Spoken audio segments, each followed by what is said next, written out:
right? I think we're live. Maybe. We are live. Oh man. Well, I have no idea if anybody's going to come into this at all. So, we'll just chill. I'll see if anybody comes in, and if nobody does, well, I'll be talking to myself and people can watch the replays. How about that? Um, but for right now, I'm just going to keep talking and see what happens.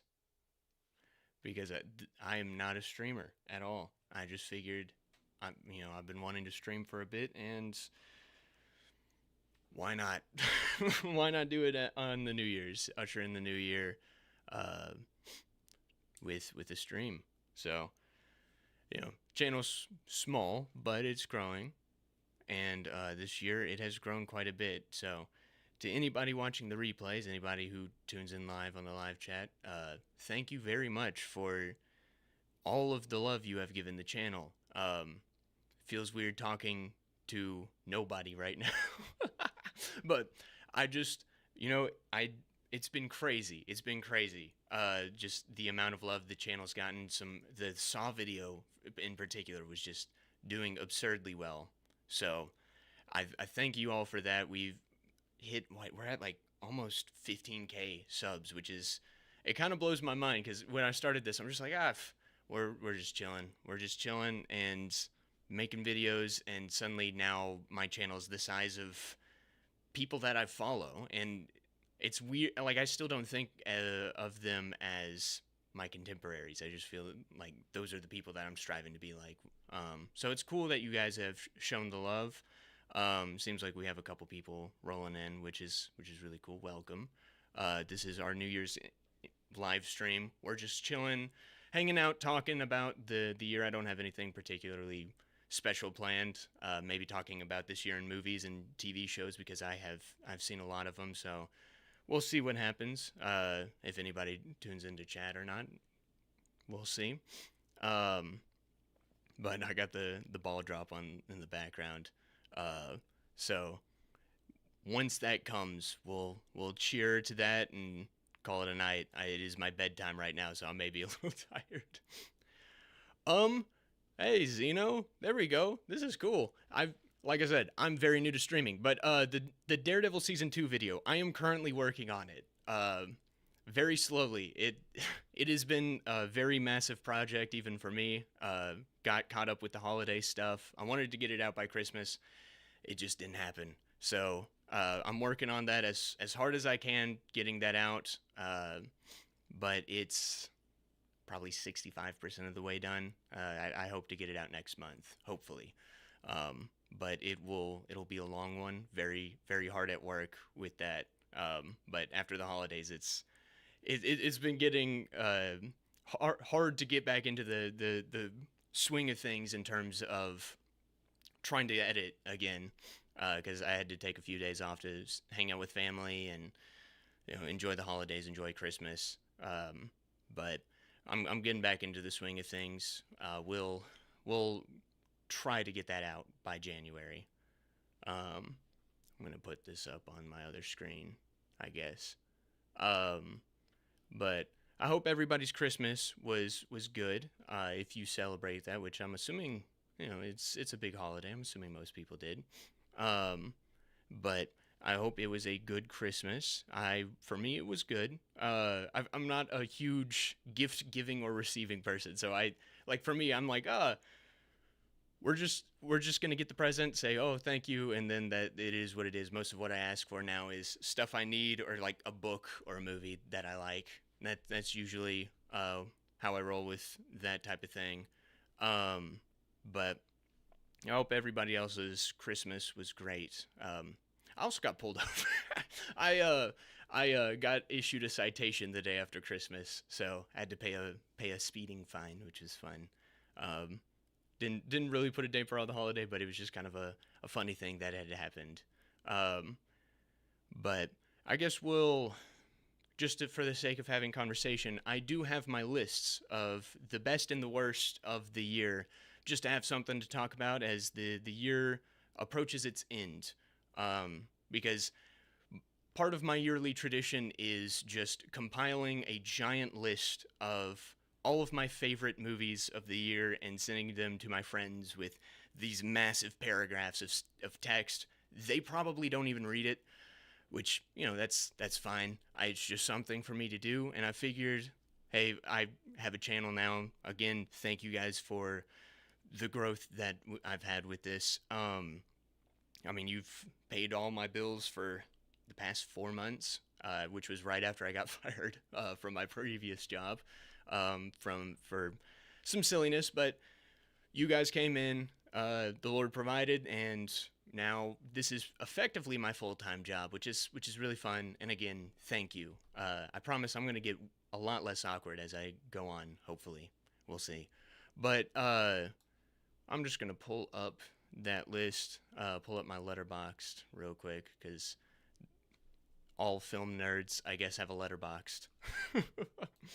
But we'll go over that for a bit and then talk about shows. So this year I have seen 94 new movies, which, if you know me personally, this is a low number for me. I actually, the past few years, I've seen over 100 new releases, which, you know, it's a lot. It takes a lot out of me. This year, I've been trying to focus more on delivering videos and personal work and trying to pay all my bills. So I haven't been able to see as many, but obviously 94 is still quite a bit for most people, I assume. But so I'll just talk about kind of some of my favorite movies of the year as you guys come in. I guess let me know what your favorite movies of the year are. Again, I'm not a professional at this. This is going to be very awkward for all of us.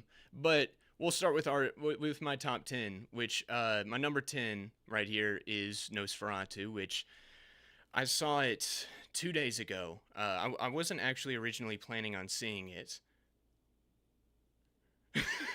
Zeno, yeah. Yeah, I tend to just watch movies in my free time. I have a very little life. But hey, you know what? For movies, if they're good movies, it's fine. You're living great. You probably have much more of a life than me. But number 10 is Nosferatu.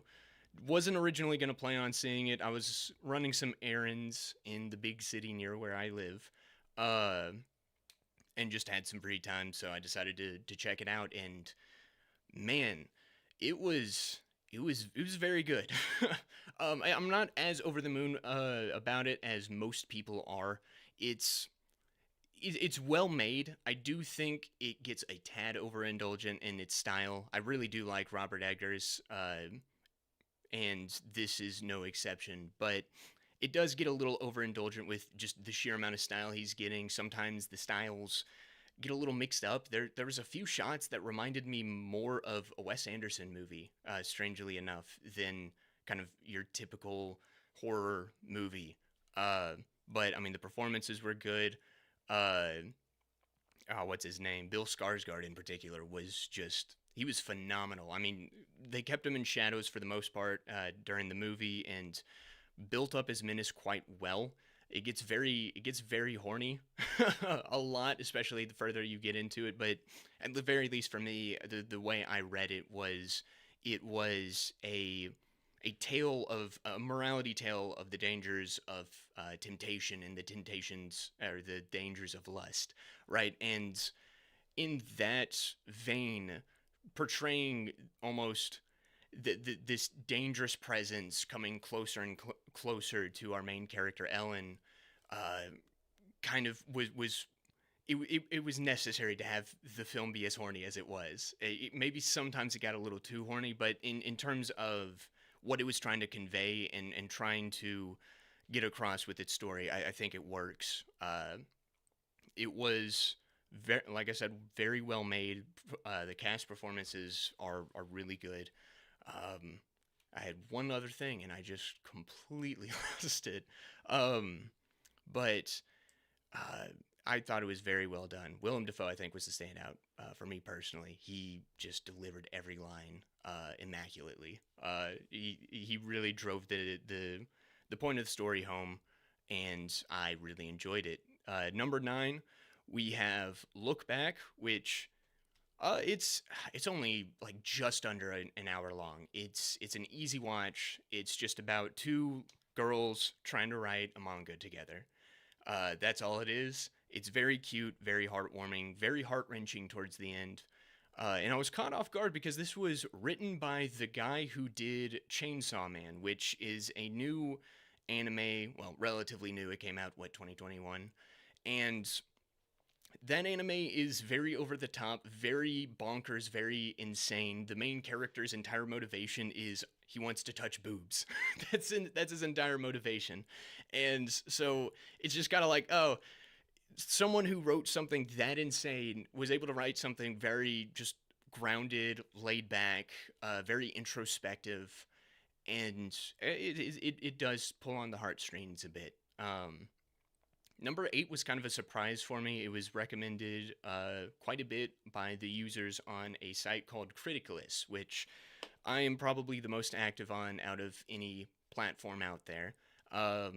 Just kind of slotted in, very small user base, and I tend to thrive in more small user bases. I'm a professional. I'm a professional lurker. I will pop up wherever and just kind of chill there, not say anything in the chat. So this is kind of the community where I was just like, it's small. I can kind of just say whatever I want, and that's kind of how it started. Started writing these long form reviews on just about every movie on this list, and I'm enjoying it there. But they recommended Caddo Lake, and it is a missing persons thriller that follows Dylan O'Brien, who is really good. I think he's a very underrated actor to me personally. I haven't seen the Maze Runner movies, have had zero interest in watching them. The books came out towards the back end of when I was really into the YA dystopia genre, and it never really interested me. I think I read maybe the first half of the first book, and it never gripped me. I gave up on it. It's one of the few books I gave up on. The other one being off the top of my head was Mockingjay. I just gave up on that book. But I was in middle school. I didn't really have the resolve to finish stuff that I try to have now. But Caddo Lake, it starts out very unassuming. Dylan O'Brien, like I said, great actor. He was really good in Love and Robots from a couple years ago. I thought he was really, not Love and Robots. It was Love and Monsters. Love and Robots is a different thing. Love and Monsters came out 2021, and I thought he delivered an excellent lead performance. He does the same here. But we kind of follow him and this other character played by Eliza Scanlon. And it's a concurrent story running at the same time. At first, you don't really see how they connect until later. There's a big twist about big twist about halfway through the movie.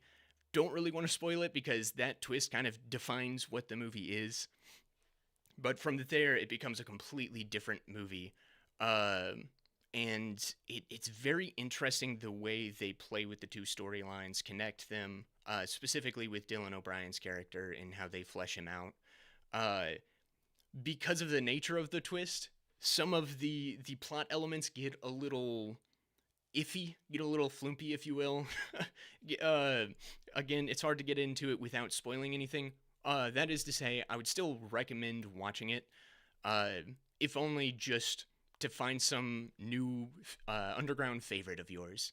But for me, the most underrated movie of the year is my number 7 pick. I think there was only like one guy I know who has seen this, and that's very disappointing because this is a very good movie. I've heard a lot of hype for Kill. Kill is something I would love to watch. I did not get to it this year, but this was a really interesting movie. So it's called Twilight of the Warriors Walled In, and it's like speculative historical fiction that kind of takes the premise of the 1980s Hong Kong refugee. I think it was a refugee crisis, but basically, there's this city that is completely walled in. It's very enclosed.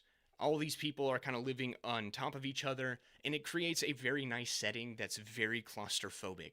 And it follows a refugee to Hong Kong who is looking. I forget exactly, but he's looking, I think, for some connection to his mother because he grew up without her. He's an orphan, and he gets chased into this walled-in city by some local gangsters and falls under this guy named Cyclone. And it kind of follows him integrating himself into the community, building himself up there, slowly learning to become kind of this local hero. Uh, in the background, you have a lot of these gangster warfare, politics, and intrigue building up in the background until it all comes to a head. There's a lot of betrayal. There's a lot of just really great action. I'm not super familiar with Hong Kong action, but it seems to me that a lot of these types of movies really like kind of the over the top style of action. It gets very cartoony at times, but for the tone of the movie, they try to keep it pretty pretty grounded, but they do lean into the over the top nature of it. My only issue is there's a relatively minor character that's introduced early on in the movie that slowly grows in prominence over the course of the story, and by the end of the movie, he plays a massive role. And the issue is he randomly develops these superpowers towards the back half of the movie. He like becomes, for lack of a better term, he becomes like this One Piece character, this One Piece villain. And it, like over the top powers, it goes from just like normal guys doing kung fu. There's a little bit of flourish and exaggeration to everything, but it's still relatively grounded. And then you got this guy who comes in and he's just like, oh, by the way, my skin is impenetrable. Like you cannot penetrate it. I'm indestructible. Everything our characters throw at him just don't work. And it's just like it comes out of nowhere, completely breaks the more realistic take of the movie. It's still fun. The guy is laughing. He's having a great time, but it's it's a bit of a strain on the vermicil. Oh gosh, I can't remember the name. The I'm gonna have to look it up. The realism of the movie. Uh, but overall, I still think this is a very worthwhile watch. Very very underrated. If you're going to watch any movie from this year, that probably nobody else is going to talk about, I would recommend that. Next, we have Robot Dreams, which is, I believe it comes from Spain. And I would recommend it, Zeno. I think it's very worthwhile, a very fun time. I enjoy it. But Robot Dreams, Spanish movie. It's mostly silent. There's no dialogue, but there is a heavy emphasis on the use of music. Uh, and it's just about this dog who's a very lonely guy.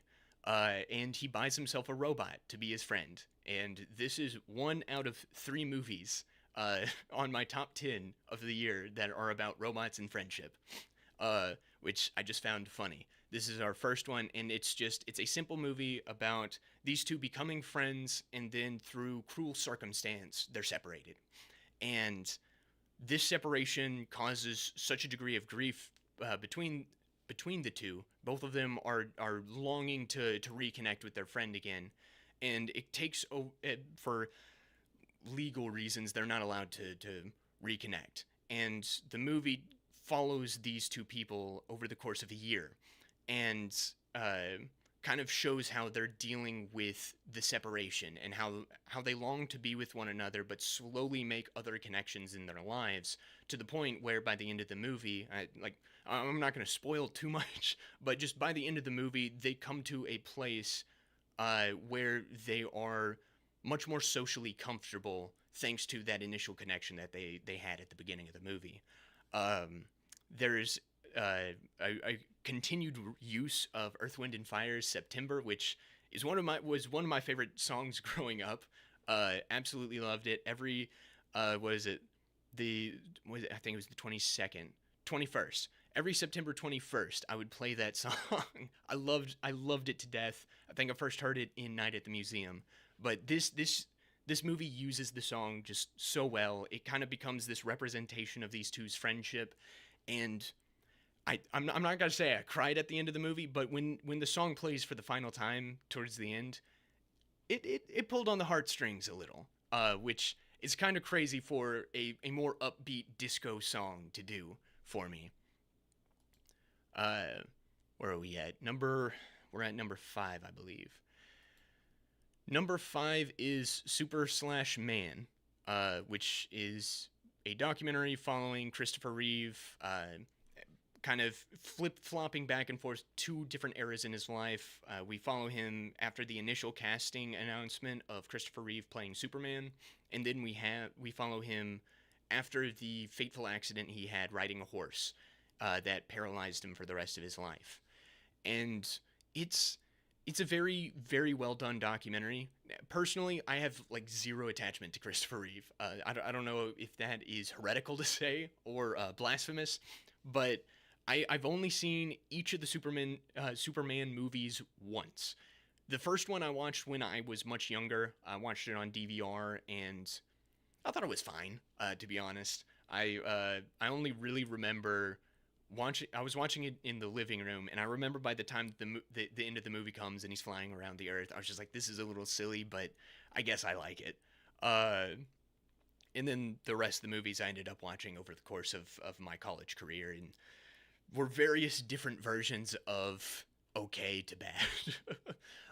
But there is no denying that Christopher Reeve is just a great Superman, and it is very interesting how the documentary kind of follows his life after the casting announcement and how people viewed him as the living embodiment of Superman. Because up to that point, there was no definitive superhero casting. There was no, oh, there's that guy. That's the guy I view as this superhero. Superman was an icon for what, like 30, 40 years prior to that. Everybody loved him. Uh, and getting Christopher Reeve as Superman, it was just such a landmark decision for like cinema in general, but for superhero movies.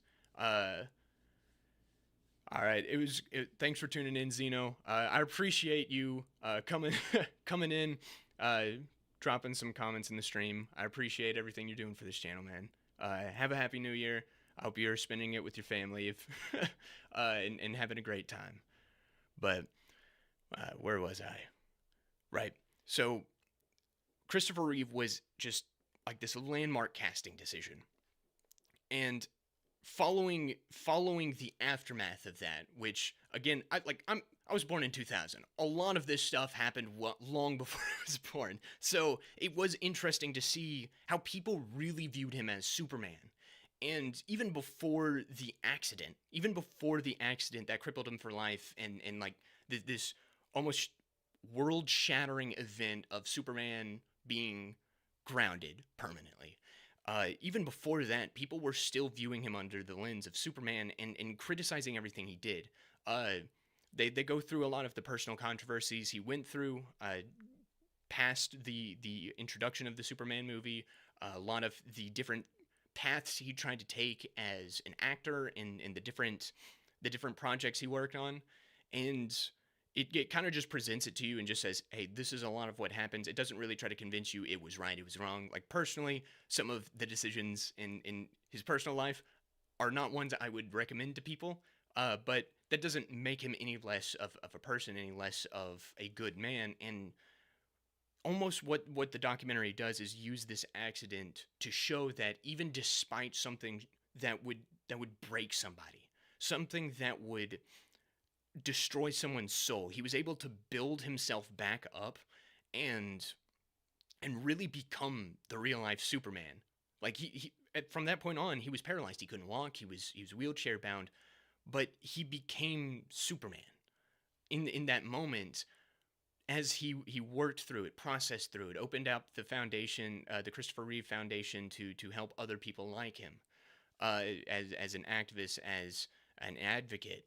And it's very admirable, a lot of the things he tried to do. For me, the best part of the documentary was fairly early on, and it was where they talked about what his wife said to him right after the accident, where she said, uh, "I'm still here. I still love you. You're still you."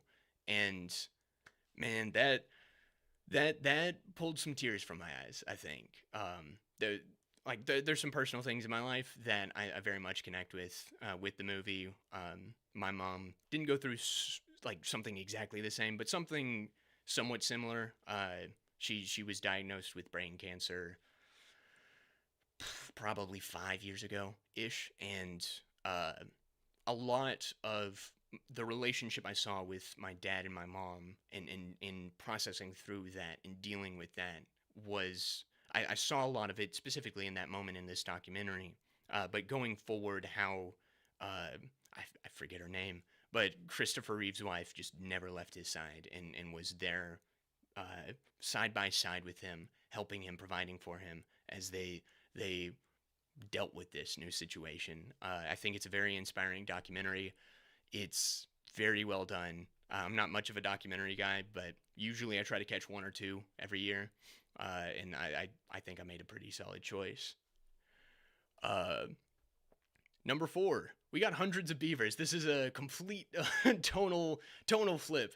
This is just like a live action Looney Tunes cartoon. There's really not much for me to say past that. It follows like a hunter trying to win the favor of a local store owner, so he can marry his daughter. And in the process, he has to kill hundreds of beavers to accomplish that. The the sheer production design on this is so impressive with all the fairly basic costumes, but they're used to such great effects. It's black and white. It looks really good. It kind of blends, like I said, it was a live action Looney Tunes cartoon, but it kind of blends that style of comedy with almost like Buster Keaton, Charlie Chaplin slapstick. And it's so geniusly well done. You rarely get a comedy like this where it's just unabashedly itself. It's over the top. It's goofy, and it's not afraid to really just kind of go for all the wild concepts. I really enjoyed this. It is a laugh a minute, very good time. I haven't seen. I think these guys did a movie called what, the Monster of Lake Michigan. I haven't seen that. I've heard it's good, but yeah, Hundreds of Beavers, just really good time. Next, we got Transformers 1, which Transformers is not a franchise that I'm too well versed in. I think I watched a few episodes of Beast Wars when I was a kid, and by watch them, I think like they were on while I was visiting the neighbor's house. That was about it. And so I never really got into the live action movies. I think a buddy of mine forced me to go with him to go see The Last Knight. It's one of two movies I have fallen asleep watching. This is the only one that I fell asleep watching during during the runtime of the movie in a theater. It was boring. It was such a messy story, just not well told at all. I went and saw Beast. What is it? Rise of the Beast last year. I mean, it's very unremarkable. Dumb fun maybe, but like it's a messy story. So I really was not expecting to like this upon watching it. I wasn't planning on watching it at all, but there was some positive buzz around it. The trailers did nothing to really quell my worries on it. It portrayed the humor as very childish. I can roll with childish humor. The Sonic movies, the live action ones, those have a fairly childish sense of humor, and I enjoy a lot of those. But this just kind of seemed like the modern brand of childish, if that makes sense. Uh, but I was very surprised. The story they tell with this is one of friendship between one robot and another, and these two, Megatron and, well, the guys who would become Megatron and Optimus Prime, having this bond. But the movie does a good job at establishing the fundamental differences between the two. Optimus Prime is more of a free spirit. He really enjoys kind of doing his own thing, playing by his own rules. He has his strong sense of justice and individuality that drives him forward. While Megatron is much more content to kind of sit with the system, he views the system as a blanket of security, and he's effectively put his faith in the system. And kind of as the movie goes forward, it plays out kind of like this dystopia story. So once revelations are made, Optimus Prime's entire ideology is kept intact for the most part, and that feeling of individualism and believing in his friends and the morality of the cause in which they're fighting kind of allows him to prevail, while Megatron's reliance on the system kind of fundamentally breaks, and it leaves him with nothing but rage. And it's such a well told arc, and how it goes forward from there. His turn from, I forget like his actual name, but basically his origin story as Megatron. The turn to Megatron is so well done, so well animated. It's a really good moment. Chris Hemsworth is really good in this. He delivers a really solid performance at the beginning, but the way his voice, people have said this all the time, but the way it slowly morphs into the classic Optimus Prime voice, I think Peter Cullen is the one who does that. I may be wrong on that. But the way he kind of slowly grows into that voice is very natural. It's very well done. And then Brian Tyree Henry also delivers a really good performance. I think he's a really good actor. Him and Dan Stevens are two guys who are like, they're really good actors, but they get saddled with some of the worst projects I've ever seen. And it's very unfortunate. Number two, we got Juror number two. I figured that was fairly apt. This is rumored to be, I think, Clint Eastwood's final movie. If it isn't, I would be surprised. The guy's in his 90s. I think he's 94, 95. If he makes another movie after this, good on him. Like I will just be sitting here clapping for him. I mean, good for him. But this is kind of a play on 12 Angry Men, which is my favorite movie of all time. So this was kind of something I was very much looking forward to. But it plays the story, the formula of 12 Angry Men as the one juror standing up for the accused while everybody else is ready to condemn him with the guilty charge. But the twist on this is that the juror standing up for the accused is actually the guy who committed the murder the accused is being accused of. It's a very it's a convenient situation, I suppose, but most stories start with conveniences, and as long as they go forward without them, it's perfectly fine. But it plays out as this nice morality tale. It almost forces you to just sit down and consider the possibility, or consider the question: what would you do if you're in this situation? Because our main character, Justin Kemp, is not a bad guy. He's a man who made a mistake and didn't realize it until he was sitting in the jury box, and he has to consider the different options he can take. He's a former drunk. If he comes forward, they're not going to believe that it was a simple accident. They're going to believe it was a hit and run, and he's going to go to prison, because they're not going to believe that a former drunk driving out in the middle of the night, he had stopped at a bar. He didn't drink anything, but he had stopped at a bar and was coming back from a bar. There's no way anybody would believe he wasn't being a drunk driver at that moment. But on the other hand, he has a pregnant wife at home, and he needs to be there for them because they also had a miscarriage. So it presents all these moral quandaries, and it doesn't necessarily tell you which one's the right thing to do. It just simply presents this guy trying his best to do the right thing in a fundamentally impossible situation. It's really well told. Nicholas Hoult, I think he's had at least like a really a past couple of months, because he was also in Nosferatu. But he delivers a really good performance here. I think Clint Eastwood, if this is his final movie, he's going out on a high point. His last movie, Cry Macho, I thought was fairly mid. So it's good to see him kind of getting this big win. And if this is his final movie before he either retires, which at this point I doubt he's going to retire. I think the only thing that's going to stop him is the Grim Reaper. So if this is his final movie, I think he should be proud that he got to put something out this late in life, especially after, I think, I did the math, I think he's had over 70 years in Hollywood at this point. And it's very impressive to see him still putting out stuff of high quality. And then our number one, which you probably saw earlier, but da da da da. I really need to get a sound effect board. Our number one choice, for at least for me, my number one choice, my favorite movie of the year is The Wild Robot. It's such a well done story about motherhood, about friendship, about just connection with other people. It's very well animated. I mean, DreamWorks recently has been killing it with the animation game.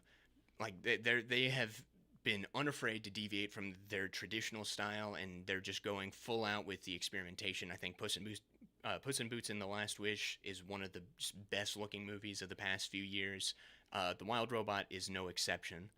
It's based off of a children's storybook series. And in that, there is this way the movie's told where it's very sectioned out like different different storybooks. But I think it works pretty well, and it kind of plays out. I think the way I described it was it's like they start a snowball rolling at the beginning of the movie, and then it builds, and then it builds, and then it builds, and then it builds, and then there's this big release of emotion.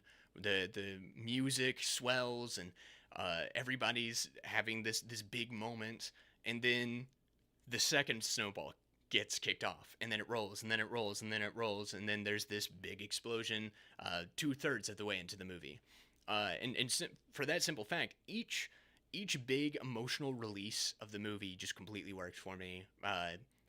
It's the closest I came to tearing up, and I did it 3 times over the course of the movie, and for that alone, just pulling that amount of emotion out of me, it's my favorite. Just by that alone.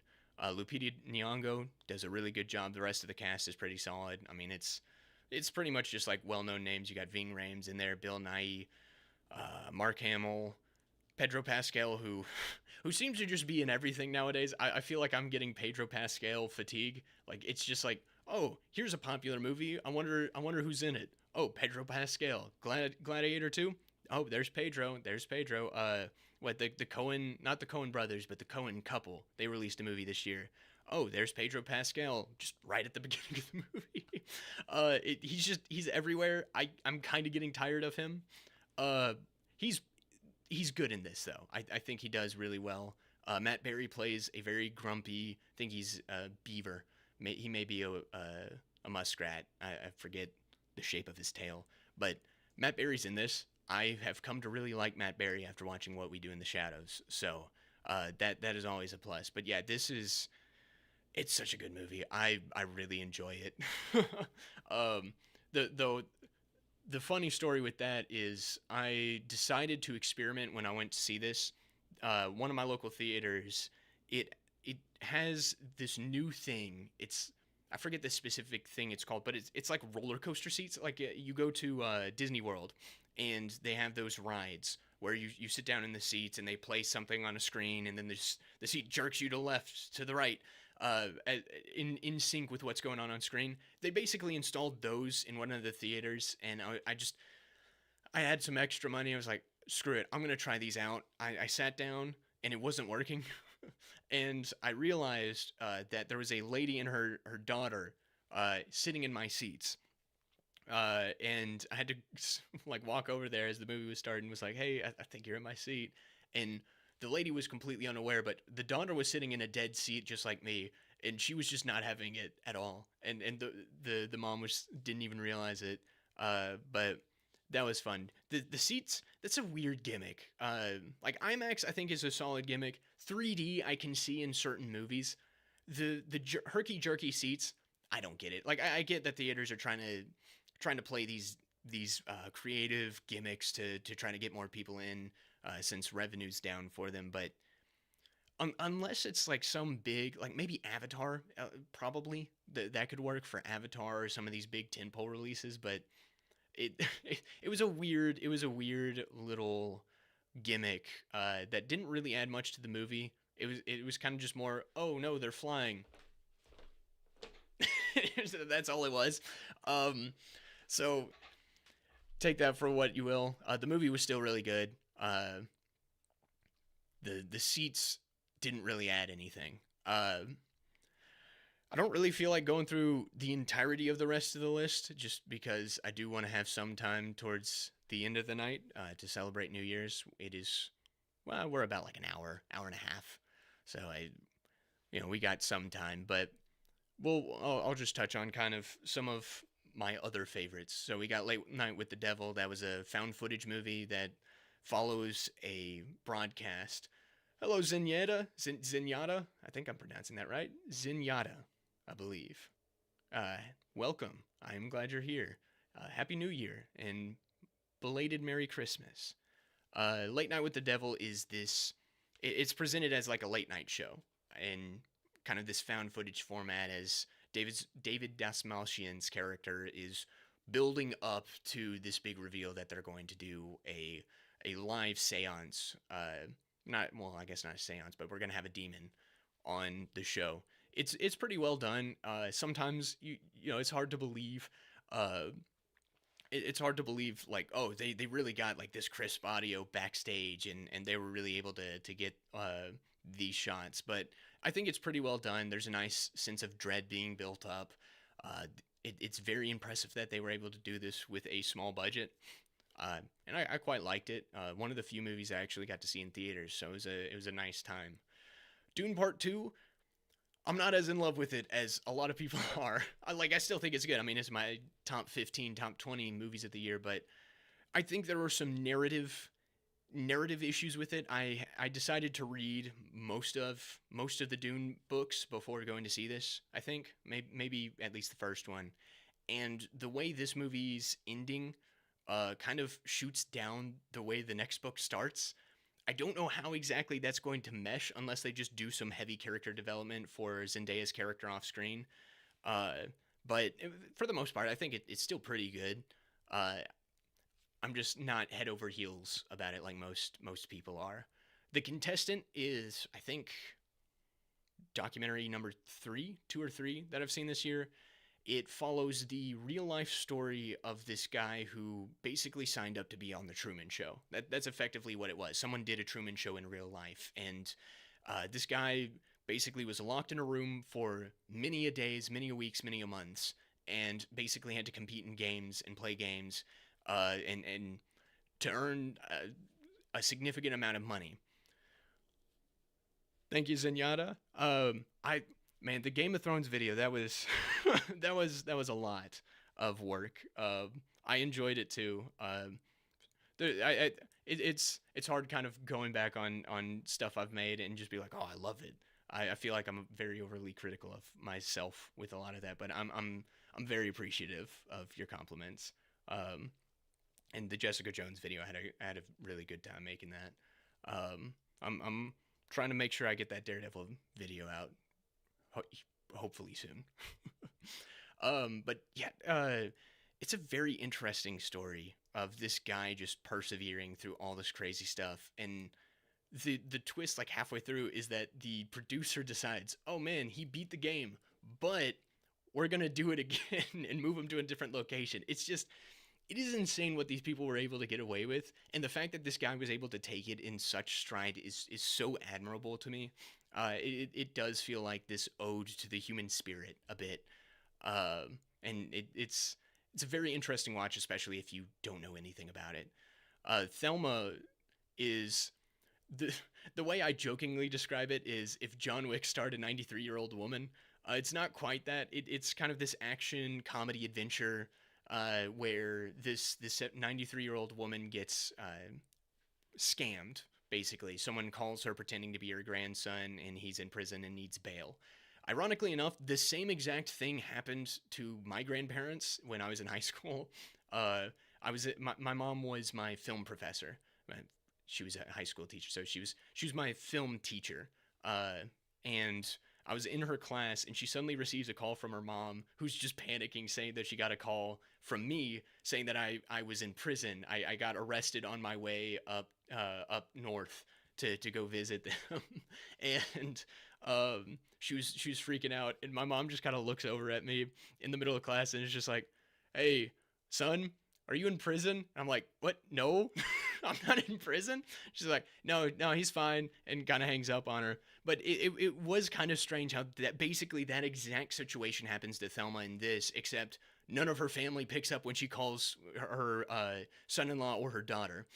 So she ends up sending over the money, and it becomes this revenge tale when she realizes she's been scammed.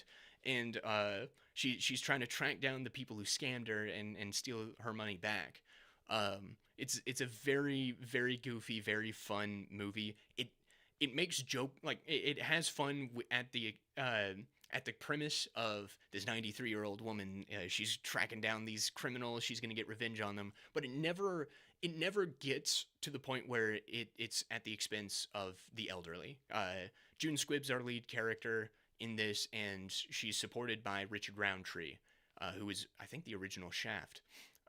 Both of them do a great job, and they have fun with the fact that they're old. And part of the story of the movie is both of them kind of having to come to terms with the fact that there are things they just simply can't do anymore, but they are still allowed to have their own autonomy. And the movie never feels like it's laughing at them. It's just kind of, oh well, these are just things you have to deal with as you get older. So it expertly rides the line of having fun with the concept while not denigrating the elderly. I love old people, so it's always nice to see kind of movies like this that are about getting older and old people trying to process the fact that they're getting older, because mortality is a scary thing to grapple with in general, but especially the older you get, and it feels like the closer you creep towards death, the more you really reflect on life. Um, but yeah, it's a pretty solid movie. I very much enjoy it. Then Sonic 3, Sonic 3, I had a great time with. I had a blast. I don't think it's the most perfect movie in the world, but man, I love it. I think it's my favorite out of the three live action movies so far. The entire day building up to that. So I went and saw this day one at a fan event, which was also its own fun thing. Because I've never been in a theater full of Sonic fans, and the way they were screaming at the screen for the post credit scenes, I it was a blast. The reveal of a couple of characters, they're screaming at the top of their lungs, giving a standing ovation to the movie. Uh, Man, the Sonic fan base is very lively. I'll say that. Uh, but the entire day leading up to that, I rewatched the first two Sonic movies that morning, and then I had time to kill between that at that point in time finishing up the second Sonic movie and the screening for this. So I sat down and watched the Knuckles show, which I had no plans on doing otherwise, and that was an experience to be sure. I don't think it's as bad as some people say. I think as a show about Wade, uh, it's fine. The issue is that it's a Knuckles show, and Knuckles is barely in it, and all of the plot development around the Knuckles storyline is just completely underdeveloped. Uh, but it was what it was, and then I immediately went to see Sonic 3, and by that point in time, coming out of the movie, I was all Sonic'd out. I was ready to go to bed. I probably won't touch this movie for a while, but it is a very fun time. I think it does a good job at developing most of the core characters. It gets dark at times, and it does a good job at kind of focusing on the importance of family, the importance of having guiding people around you to help raise you up and correct you when you go astray. Jim Carrey playing two different characters, that's always a blast. The dance sequence in that, I've had living rent free in my head since I saw it. It's a fun time. I think these Sonic movies are really nailing it when it comes to trying to target its fan base and really pay a ode to the previous material while doing their own thing and respecting it. Which is nice to see in a day and age where everybody's having these blood wars over their established franchises, because it seems like all of them are going down the toilet. Um, Ooh, yes. We'll get to Zenyatta. We'll get to my favorite shows, because yes, the Penguin was great, and I will also agree the most disappointing TV season of the year was Arcane season 2. That broke my heart. I may talk about it here in a second, because yeah, that was rough. Um, Snack Shack is my number 16. It's a nice little throwback coming of age movie that takes place in the 90s. Again, I mentioned earlier, I was born in 2000.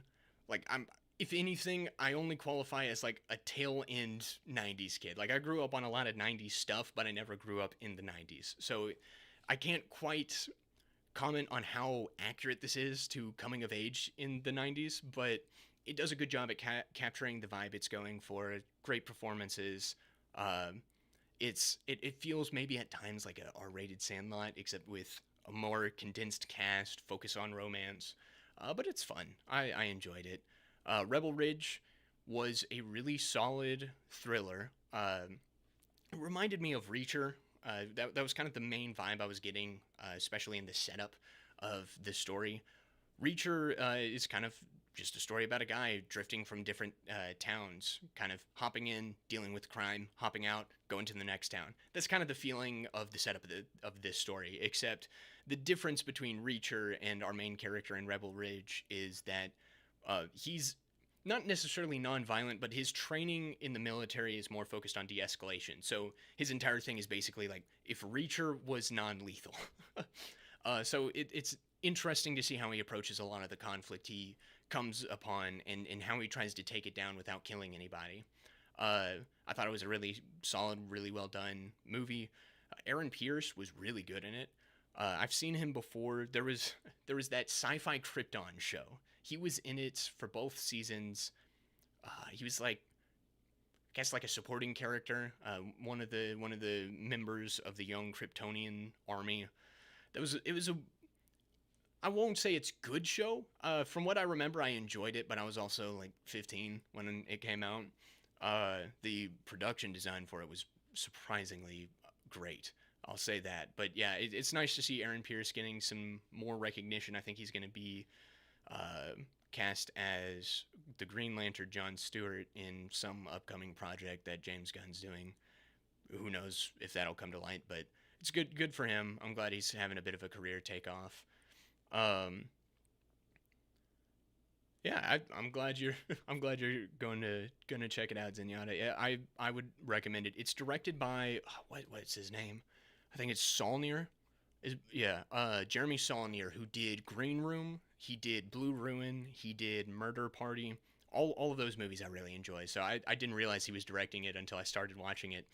But I mean, he does some good movies. I haven't heard great things about Hold the Dark, but I would highly recommend the other three. I think Green Room, Blue Ruin, Murder Party are all like really solid times. This is probably his most accessible movie, if I had to say. Uh, Next we got Marmalade. Uh, this was a movie that kind of just caught me off guard. I just kind of found it on Hulu, gave it a watch. I like Joe Keery after Stranger Things is kind of where he got his blow up. Aldous Hodge, I've enjoyed most of what I've seen him in, so I was interested in giving this a little watch. It's this heist movie that plays out in a flashback, but there's a lot of twists and turns. Uh, the main character Baron gets very interesting towards the end, but it kind of just starts out with Baron going to prison for robbing a bank, and he's just telling the story of what built up to that, to his cellmate Otis meeting this manic pixie dream girl, if you will, named Marmalade, who kind of leads him down this path of robbing banks.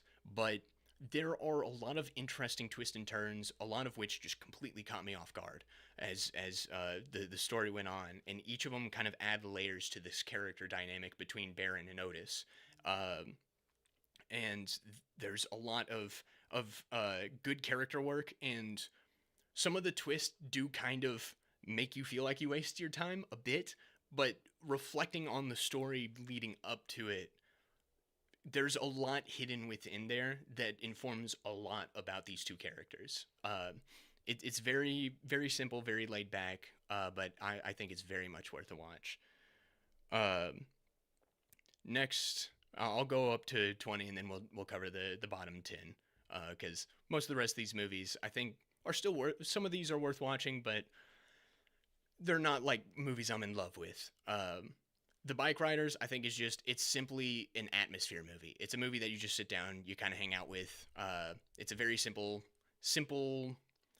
period piece about these bike riders, the formation of this motorcycle club, and then kind of how it changes as the years go on. There's a nice running narrative thread about how the times change and people and organizations change with it, a lot of the times for the worse.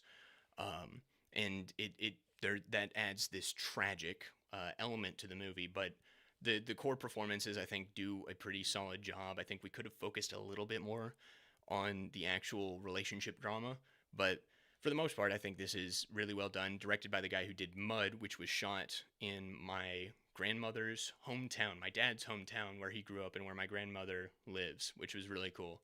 I really like Mud, but yeah, this was a really just a nice movie. You just kind of kick back and relax to, and just kind of enjoy the atmosphere it puts you in. Austin Butler, really good in this. You can kind of, I feel like you can kind of still hear some of his Elvis slip in, but for the most part, like it's a pretty distinct performance from Elvis. Tom Hardy's great as always. Jodie Comer, I haven't, I need to see more from her, but I do like what I've seen from her. Number 20 is Blue Lock the movie. This is kind of one that is close to my heart. Almost nobody else cares. Simply because like this is a very niche movie based on of a very niche anime. uh, Blue Lock. I think I mentioned it in my Pinocchio video, which I don't know how many people have seen that, but uh, it's kind of it's like one of the first anime I really kind of got into and watched, and since then I feel like I've become a bit of a weeb. I've watched a lot of anime now, but Blue Lock was kind of one of those foundational anime for me, and it's a simple sports soccer anime that plays out like it's a shonen battle basically. Everybody has their different skills and powers that allow them to get a one up on their opponents. And it's an interesting take on a team sport where everybody has to be selfish in this. They destroy the team dynamic, and it's just you focus on your own ego and conquering everybody else so you can be the best in the world. And it creates this very interesting philosophy that permeates throughout the story. Uh, but the movie, I enjoy it. I enjoy Blue Lock, and I do enjoy anything I can get from it. Uh, my major gripes with this were the animation was a step down. Not necessarily a step down from the anime leading up to it, but just like a step down from everything else I've seen from anime. It kind of uh, leaned on the crutch of these wide shots where all the characters are 3D models and they're running across the field, and it just looks unnatural. None of the characters actually look like the characters. They just run in this standard like video game NPC run. And given the characterization we've gotten from some of them, they should not be running the same as other characters, right? We have one that's a bit more of a lazy sloth type character. He should not be running the same exact way that our main protagonist should be running. Um, and it does create this weird cognitive dissonance um, that is a little distracting. Um, oh, yeah, yeah, it's a sports anime. I mean, I don't know your sisters in Yada, but yeah, I would highly recommend it. It does kind of play out like a shonen if that's more your style.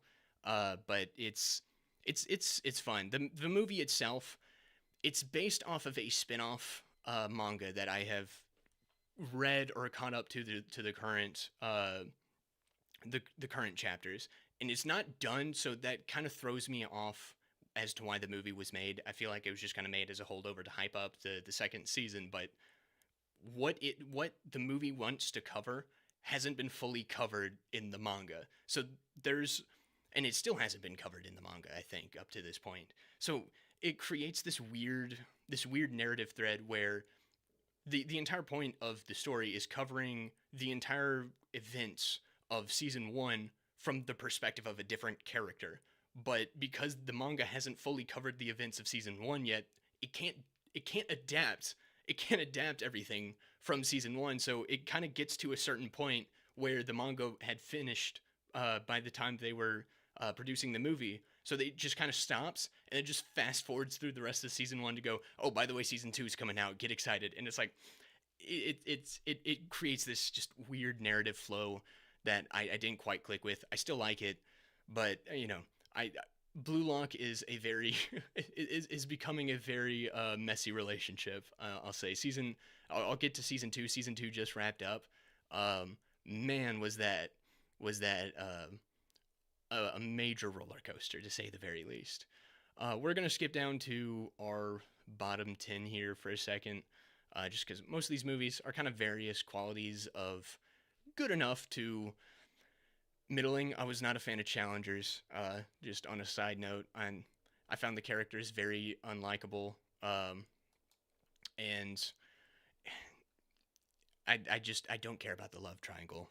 To be honest, I think the final 15 minutes of Challengers are like one of my favorites of the year. It's shot just magnificently. The score is just thumping. It's going forward, but the actual narrative of the movie was not my thing. Our bottom 10, I think we'll start here, I suppose, with Underdogs, which I don't think anybody else has seen. Um, at least from the people I've watched, kind of talking about the year. Underdogs was a what is it? It's like a stoner comedy, I guess. A bit. I wouldn't say stoner, I suppose, but it's a comedy where Snoop Dogg becomes the coach of a football team. Um, it's just, I mean, kind of you just look at these pictures, you kind of look at the premise, and it's just kind of you know what you're gonna expect. It's just stilted, not very funny. Like you can't really get into the players. The characters are just kind of some of them are just comedic stand-ins, or like basically they're just there for the one joke, and then that's that. And then some of them are just you don't know who they are because they're just there to be background extras, effectively. I didn't find and I didn't click with this style of comedy at all. It's honestly quite unremarkable. A lot of these I feel like are, but some of these are just like I can't remember them to be honest. Like role play, yeah, it wasn't good. It's kind of just basically this couple decides to spice up their romantic life by doing some role playing. They meet at a hotel and pretend to be strangers. The classic thing that I've only seen people in movies do. I don't know if I actually know anybody who does that in real life. Maybe I just don't know enough people. But there is a surprise discovery that the wife is actually a world class assassin. So it's kind of like the typical one person in this marriage is a badass and the other one is just kind of a goofball incompetent. It's it's been played out, not very funny, not really well done. There's almost no passion in the filmmaking. It's just kind of one of those just I wouldn't recommend it, but like you just throw on, you completely forget. Like it's just in one ear, out the other. Who cares? Next we got Escape. Uh, this is just I feel bad kind of ragging on it. It's just low budget schlock. That's really all it is. Direct to DVD. Just made for a quick buck. Apparently, I've read a little bit about the director. Apparently, he's a really nice guy, Howard J. Ford. Apparently, he's a really nice guy who's easy to get along with. But he kind of his bread and butter. It seems to be these low budget movies that are nothing remarkable. It's excuse me. It's about these 10 girls who get kidnapped to be trafficked by the cartel and they try to escape. The villains are laughably incompetent and just utterly brain dead at times. And the girls are just kind of they do their thing. I think only 3 of them really get any character development. The girl on the poster, I think like has her own side quest, doesn't really do much, and then just kind of disappears from the story. She's really only there for well, the poster. So yeah, I feel bad ragging on it, but it's not good, nothing special. So you have like these low budget movies. Sometimes they can pull a win, throw you for a loop and give you like a really good story. But sometimes, well, most of the time they end up like Escape. Um, oh yeah, Ghosted. I forgot that movie existed. Yeah, Ghosted was not good. But yeah, role play is very similar. I think there's more of a focus on comedy, I think, but it's pretty similar to Ghosted. Very similar quality as well. Um, Next is Atlas. I'm not gonna lie, I completely forgot this movie came out. Uh, but it was Netflix's kind of big attempt to make this sci-fi epic with J Lo, Jenny from the Block, as some may know her, as she basically does the mech, teams up with a mech to fight this evil AI played by Simu Liu, who has the screen presence of a tomato. So, take that for what it is. But the rest of the cast, I mean, you got Mark Strong, you got Sterling K. Brown, like some really strong heavy hitters. They don't deliver good performances though. That I'll tell you that. And there's this weird the message of the movie is basically just, hey guys, AI is pretty cool. Like I'm not like on the AI hype hate train quite yet. Like I think it can be a useful tool when used appropriately, but like come on, you're Netflix, you're making a movie that's basically, hey guys, AI is going to be so cool. AI is great. Just become friends with AI. Either they're trying to condition people to just like accept AI when they start using it, or Netflix is really trying to get ahead of the curve and just say, hey, future AI overlords, we've been championing you from the beginning. Please don't enslave us. Allow us to make more movies. I don't know. But man, yeah, it wasn't good. Um, Next we have Madam Web. The only reason Madam Web is not at the bottom of the list, is simply from sheer entertainment value. It's kind of those one of those classic bad superhero movies from the 2000s where it's just a complete mess. Nobody seemed to really know what they were doing. Uh, Nobody on the cast or the crew really cared, and it just became an utter mess that is just such a fun time to laugh at. I feel like everybody's talked about Madam Web at this point, but it tries to go for like the Final Destination style of storytelling, where Madam Web can see things happen in the future, and she tries to prevent them in the present.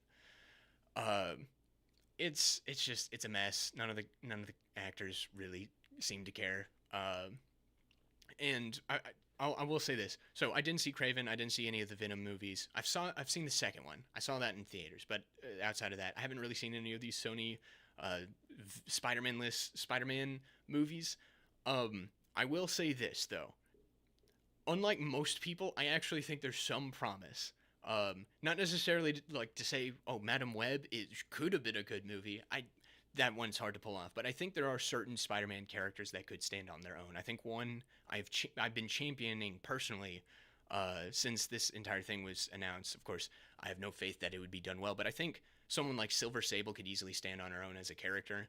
I recently read the Silver Sable and the Wild Pack comics, and it's basically just this big spy adventure where Silver Sable is teaming up with her little crew of people as they go on covert ops missions. It's a good variety of different people, different backgrounds, different ideologies. You got Sandman, a former villain, working for her. You have what's his name, Battlestar, who I think he was in Falcon and the Winter Soldier. I think the show. I watched one episode of that. I'm not consuming MCU content that much nowadays. But you got Battlestar, who's kind of this hero. You have, I think she was like a former assassin. You have one guy who used to be part of the KKK, like just straight up like he was a KKK member, worked for them, Deep South type guy. They're all working on a team together, having to learn to get along and kind of using their different backgrounds and slowly working towards building a connection to one another. And I thought that would work so well as a movie or a TV show. Something like that I think could work. Craven, again, I didn't see that. There is promise if you want to go the Craven family drama route. If you want to make Craven, like you still have to make Craven the villain, like they did with Penguin, but Craven as like this abusive brother, abusive father, abusive matriarch, I think would work really well as this really deep, dark family drama. I've been getting into Craven a lot as a character in the comics, slowly making my way through, trying to educate myself a little bit. But there's a lot of potential because at the very least, where I'm at in the comics, Craven has been shown to be a very abusive brother towards towards the Chameleon. He's very neglectful of his kids, and he has this obsession driving him that has been utterly destructive. And I think that that could make for such an interesting movie if they want to do that well. Um, Almost like I think like Tar did a similar thing, Tar but with Craven, but that sounds weird. But kind of make it this movie where it's a cautionary tale of the dangers of obsession and how that drives you to just become horrible. Um, oh yeah, me too, Zenyatta. Yeah, my mother died when researching spiders in the Amazon. Dude, they should have kept that in there. That was such a just comedic gold line. Yeah. I guess recentering on the task at hand. Madam Web is not a good movie. It is laughably bad, but at least you can laugh with it. Um, it's so strange this movie exists, especially since this is based off of an elderly blind woman in a wheelchair or a glorified wheelchair. It's like a giant spider chair, and they're like, "Oh yeah, let's give her a movie." um, yeah, strange decisions. I'm not weeping over the death of the Sony universe. Hopefully they'll put those in the in memoriam section for the Oscars. Next we got Tarot. um, Gosh, what a mess of a movie. It's one of those January horror movies that just, I mean, what can you say? It's generic, poorly told. The concept isn't too bad. I've seen some tarot cards that have some legitimately unsettling imagery drawn on them. Um, so there is some potential there. I think I do kind of like some of the designs of the monsters, but that's about it. It's it's a really bad movie. The characters are supposed to be like maybe early 20s, I think, and they just don't sound like it. It sounds like an elderly man trying to write for just write for like these kids, and it sounds off-putting. This character played by Ned from the Spider-Man movies, um, he is he's a strange presence. I doubt people are gonna care if I spoil it, but he seemingly dies about halfway through the movie. Like the whole premise is that the tarot cards come to life, and the person who gets aligned with the tarot card gets targeted by that specific figure, and for whatever reason, like everybody else dies and it's like an assured death, but somehow Ned survives. And they don't reveal that until like the very end of the movie, just because I guess they didn't feel like killing off Ned. Like there's no narrative purpose to him surviving. He's just, oh, by the way, guys, I'm alive, and that's that. That's it. That's it. He's alive. um, it's such a strange narrative choice that makes no sense, and it just feels like they wanted a big reveal at the end, but again, these characters aren't good or fleshed out, so it's not like, oh boy, Ned's back. It's, oh yeah, the guy who plays Ned survived somehow. Okay. um, yeah, this is kind of like my big bad horror movie of the year. I don't watch too many of the Blumhouse stuff, but I try to squeeze in one or two, just to see if they've actually done anything worthwhile during the course of the year.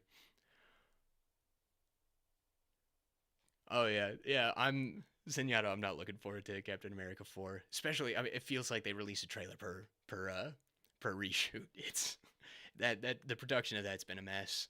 And I do agree. It really just like even narratively speaking, not like if you want to ignore the comics. Again, I'm not gonna say I'm a comic nerd. I keep saying the comics. I grew up reading some comics. I got a big old encyclopedia. That's where a lot of my knowledge comes from. I'm not going to claim to be a comic book expert.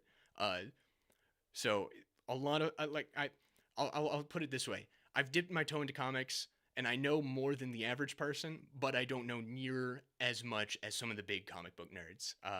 And much respect to a lot of the knowledge they hold, but I do know for a fact that Bucky got the shield. I think in the Civil War event.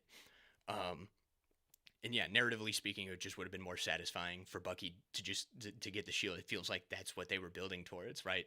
Getting the shield for Bucky would have been such a nice moment of uh, his redemption, right? He's building himself back up to being a hero, and receiving the shield would have been a nice visual, symbolic uh, moment to basically establish him firmly as now he's a hero for real.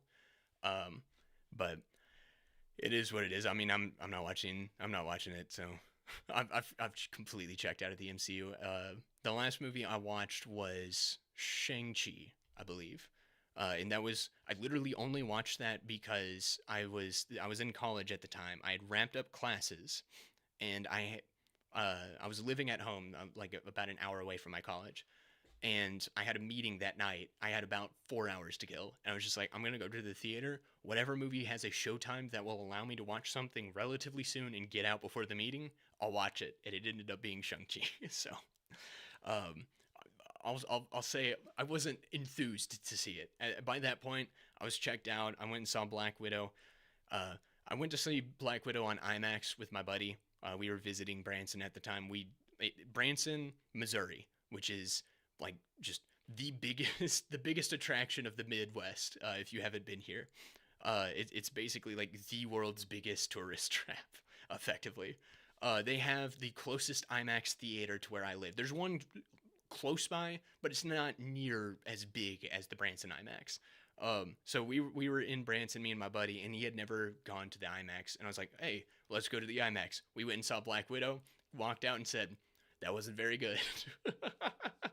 So yeah, my enthusiasm for the MCU pretty much died with Endgame, and I kind of just there was a few stragglers I kept up with, so yeah, I'm not gonna go see Captain America 4. I might see Daredevil Born Again, just I mean simply for the sake of content, since that's why I watched Echo, and I totally don't regret that.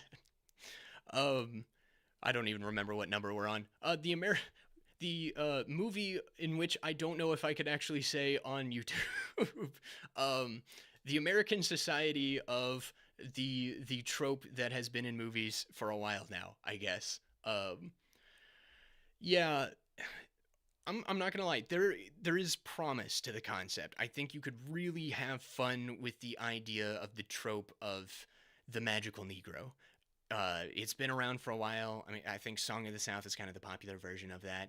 Um, there's a lot of fun to be had. I know there's like a Key and Peele sketch that does the idea brilliantly, kind of satirizing it, making fun of it, but making it their own and kind of owning it, which is really what you want to do when it comes to satire and comedy. Uh, this this really stumbles with that idea because it tries at points. It tries to satirize the idea of the magical Negro and try to make it its own, but then it just feels like a lot of insecurity, a lot of just dislike and inner feelings of the director kind of kept slipping through. It's like, oh yeah, we'll say this thing and then kind of make fun of it, but also I kind of believe it, I guess, or at the very least, I want you to think I believe it, and it creates a weird experience where it wants to be satire, but ultimately the personal feelings of I'm assuming the director, maybe just everybody, but the director's feelings just kind of keep pushing through, and it creates an experience where you're watching a movie that effectively is just like, yeah, just really don't like white people, and it's like, all right, cool, I'm white, so thanks for that. Uh, it's just not very well done. Maybe Kobe Libby can do something good in the future. Uh, but for now, I would probably just recommend sticking to acting. I just rewatched a show called Forever, and he was in an episode of that, and he did a decent enough job. So, maybe stick with acting. Get yourself a lead role that'll get you an Oscar. Maybe, I don't know. uh, Next we have a movie called Beautiful Wedding, directed by Roger Kumble, who did Cruel Intentions back in the day. That was kind of the peak of his career, I think.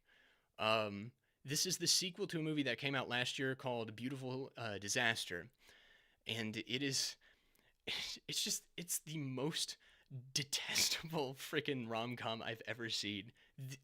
Neither of these movies convinced me that these people belong together as a couple. They're constantly bickering, constantly fighting. Their personalities do not mesh whatsoever. They're both utterly unlikable, and the movie wants to insist that you like them, and I can't. They it is just the worst romance I've ever seen. The comedy is just awkward. These people do things despite each other, uh, and then they'll kiss the next scene like nothing bad ever happened. It's like the world's most toxic relationship. I don't support it. Um, Dylan Sprouse, I've heard, is a nice guy. Um, I I have met a guy who is related to a guy who knows a guy, or who knows Dylan Sprouse, and he says he's a pretty chill dude. So, I hope his career goes well. I'll say that these movies are just uh, not doing it for him. But hey, what's up, Matthew? Thanks, man. The Jigsaw video. The more I reflect on it, the more I realize I think that is the most fun I've had putting together a video. I really enjoyed it.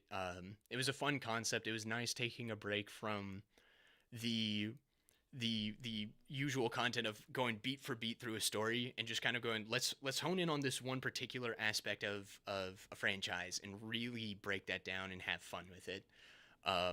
And it was a nice change of pace, and I'd like to do more videos like that in the future. Hopefully I can, because man, that was fun to put together. Not to say that the Marvel Netflix videos I'm not having fun with, but it's just the Marvel Netflix videos. It's a lot you got to handle. um, it's a lot you got to balance, a lot you got to consider, and I feel like I'm just throwing in every thought I possibly can sometimes, and it becomes very overwhelming. um, yeah, I agree, Zenyatta. If you're gonna do satire, commit to it. Because if you don't, it becomes very awkward very fast. Next, we have The Mousetrap. I have not seen Blood and Honey, nor its sequel, but I did see Mousetrap, and it's basically the same idea in terms of its inception, which is Steamboat Willie entered into the public domain. Someone said, hey, let's make it a slasher movie because those are cheap to make and usually have very good returns. I don't think this ended up having a good return, but dude, it's cynical. It's a cynical cash grab that has almost nothing to do with Steamboat Willie at all. Like I think I've seen the short once or twice and I enjoy it. And this is just kind of like it feels more like a Five Nights at Freddy's movie, to be honest, because it takes place at like a Dave and Buster's Chuck E. Cheese type place, and the the manager of the restaurant or the arcade or whatever has a shrine to old Disney movies, or has a shrine to Steamboat Willie in particular because that's the only one they can use legally. He goes in, puts the movie into the disc player, and then suddenly the movie kind of possesses him and makes him the living embodiment of Steamboat Willie, which grants him the powers to teleport. I, I don't know what's up with this movie. It's so stupid. It feels so random at times. He has a weakness to light, so if you shine a light at him, he's basically paralyzed, and it allows them to kill him. It makes no sense conceptually. It just kind of feels like they threw in whatever random ideas they had and just said, "Yeah, we'll go with it." Like the monster is literally just the manager who, you know, is a doughy man walking around with a kitchen knife and this really cheap mask, and that's it. He's wearing all black. It's not scary. It's just kind of like this goofy dude chasing around these teenagers in an arcade, and all of them should probably be reported to some sort of list. Like if I was an officer and I just walked up on this, I would pretty much just assume all these people are creeps and need to go to jail. Uh, yeah. I wouldn't say I hate the Saw movies, Matthew. I like they're I wouldn't say they're good, but I don't hate them. I think they're very fun entertainment. But yeah, no, the biggest issue I've always had with those movies is just John is so interesting as a character, and they just they never really capitalized on the intricacies of his philosophy and really applied them to the story. And it is very disappointing. Some of the traps are fun. Like I said in the video, the carousel trap is my favorite trap of the entire series, but it is also one of the most blatant contradictions of who John is as a person. And that kind of contradiction makes me like the movies, but I can never say they're really that good. Speaking of not good, my runner up and what came very close to being my least favorite movie of the year is this random movie. I know it says 2023. it didn't get wide release until 2024, at least as far as I can tell. It's a movie called Crack-Coon. Based on the title, I was really excited to see this. I was visiting one of my best friends and his wife, and we sat down for a movie night. And I said, "Have you heard of this movie called Crack-Coon? Because it sounds like it would be a great time." And what proceeded was basically a glorified porno that was masquerading as a low budget horror movie. Um, I was expecting something like maybe like a Neil Breen movie or what's like another really so bad it's good horror movie that's come out recently. But it felt like it was trying to be one of those, but it was just it was just a porno. That's basic. Like 90% of it was that the acting was like out of a porno. There's just blatant scenes of nudity and sex, and it's just out of nowhere. It's pointless, and it's just. I mean, when you're watching this with your best friend and his wife, it creates a very awkward viewing experience.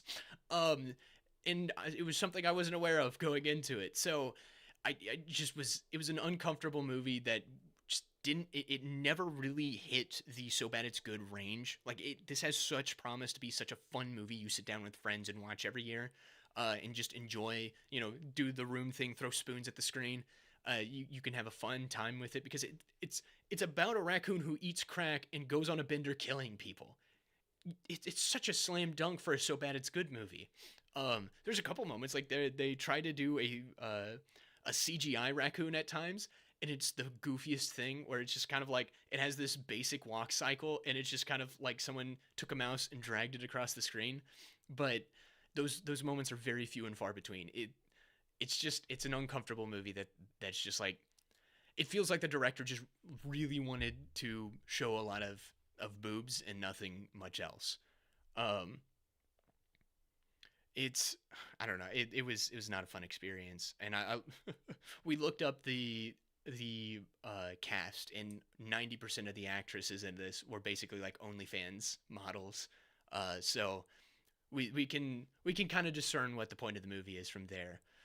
Um, let's see. Zenyatta, why can't these people do anything more creative than just slasher or this kids thing now adult thing isn't that subversive in interest? Yeah, it that's pretty much what it is. I think most of it is just it's cheap to make, but I mean after Blood and Honey 2, The Mousetrap, it kind of feels like that's low-hanging fruit, right? Where it's just we want to go with, hey, what if we take kids thing and make it darker and serious and like gory? And that type of thing can work when applied right.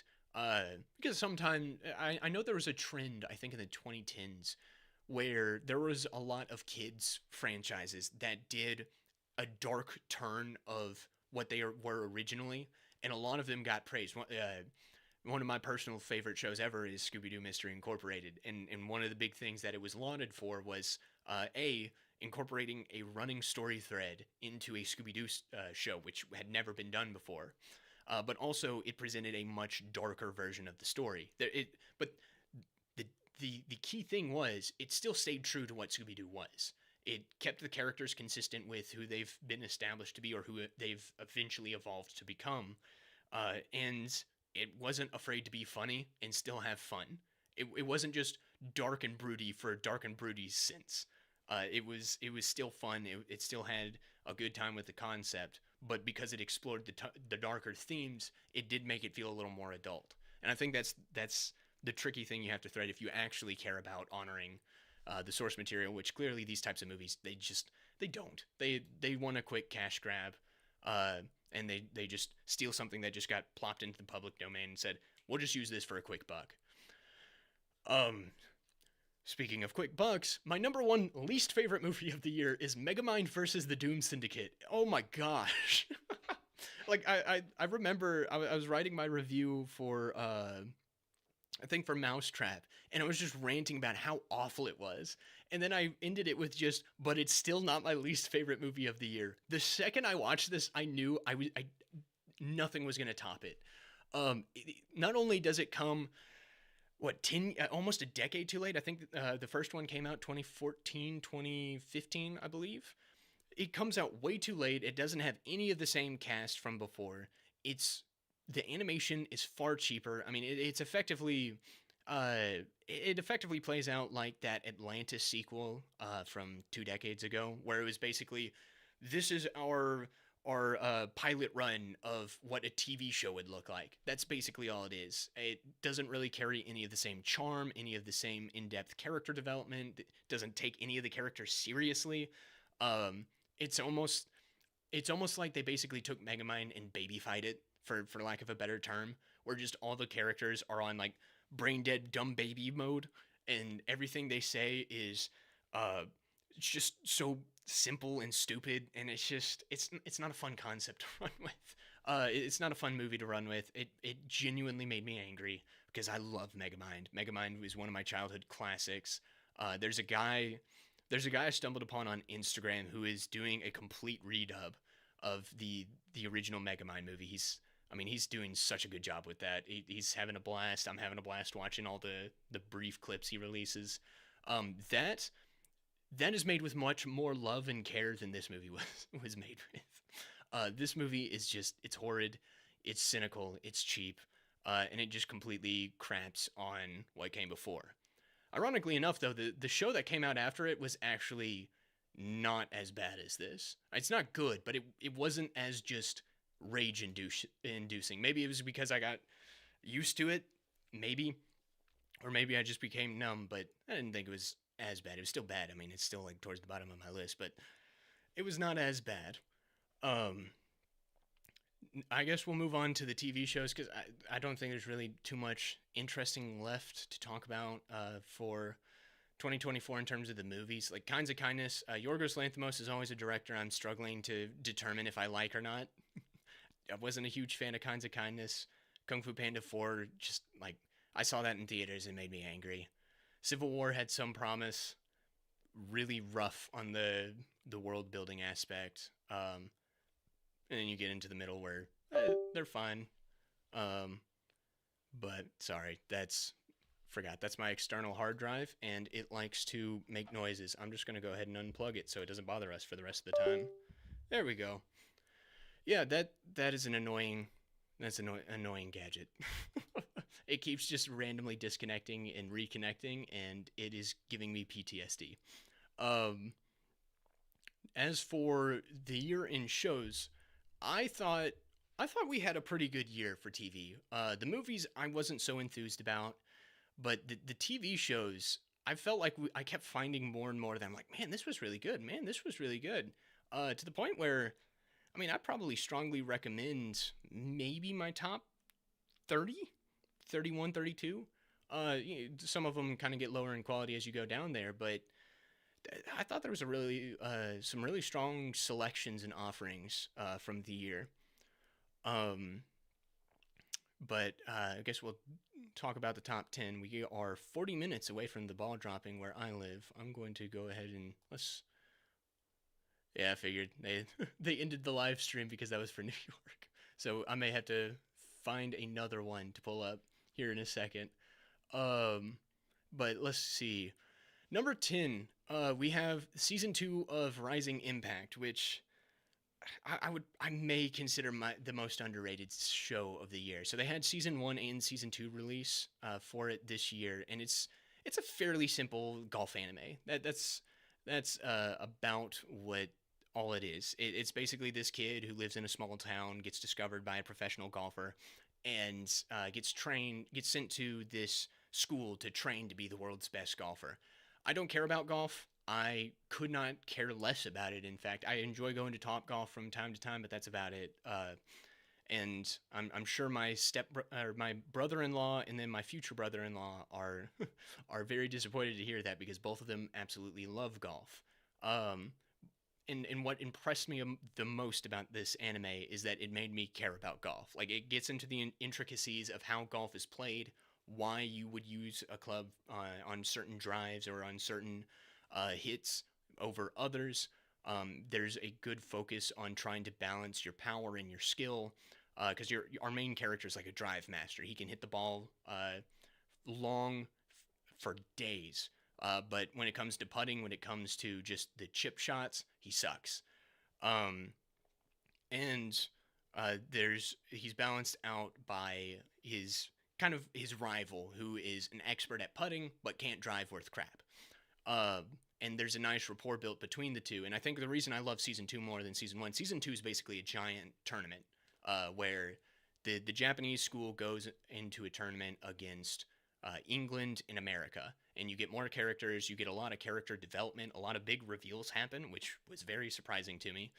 And it's just, it's a nice game of golf. If you like golf, I think you'll enjoy this. And if you don't like golf, give it a shot. Maybe you'll care. Um, I did not watch Conclave Zenyatta. I'm I'm very iffy about going to see it in general. I'm not like condemning it, but in terms of just, it was a movie that didn't seem too interesting to me. And I've heard some positive, some negative things about it, and it just kind of flew under my radar. I'm a little hesitant to go see it just simply because it's a big budget movie trying to depict specifically Catholicism. I'm not a Catholic, but I have a buddy who just converted to Catholicism, and I'm trying to learn more about Catholicism. I have a lot of respect for a lot of the people that I know who are Catholics. And it makes me worried, I guess, seeing like this big budget Hollywood movie trying to depict Catholicism or the power structure within the Vatican. But I've also heard a few Catholics say an interesting movie to say the least. Oh no, I'm gonna have to explain myself with Mayor of Kingstown. Oh, Zenyatta, but I like it. That's the problem. I've really enjoyed it. Mayor of Kingstown season 3. It's a very bleak show. I'll say that. But I really enjoy the character dynamics. It's heavy on kind of the political play within the criminal organizations. Mike this season he's so trapped in a corner all season, just trying to claw his way out of this impossible situation, putting his relationships to the most amount of tension they've ever had. I just really enjoy it. I tend to enjoy most Taylor Sheridan shows, so for me this was no exception. But dang, I didn't know you didn't like it. That's unfortunate, I guess. Obviously, agree to disagree, but I really enjoyed it. I enjoy seeing, and kind of similar to the Penguin, I guess. I enjoy seeing a season of the protagonist just always on the back foot, trying to work his way out of this impossible situation. Um, have I watched The Boys? Matthew, I've seen the first 3 seasons, so for me, it was kind of a show of diminishing returns. I didn't know anything about The Boys going into it when I first watched it when it first came out, but I had a group chat with my best friends. We called ourselves The Boys. Just simple, basic, where we were in high school, what do you do? And I discovered there's this show called The Boys coming. I was like, shoot, guys, this is our show. So we watched season 1 together, and I really loved it. And I feel like kind of my passion for it has diminished with each season coming out.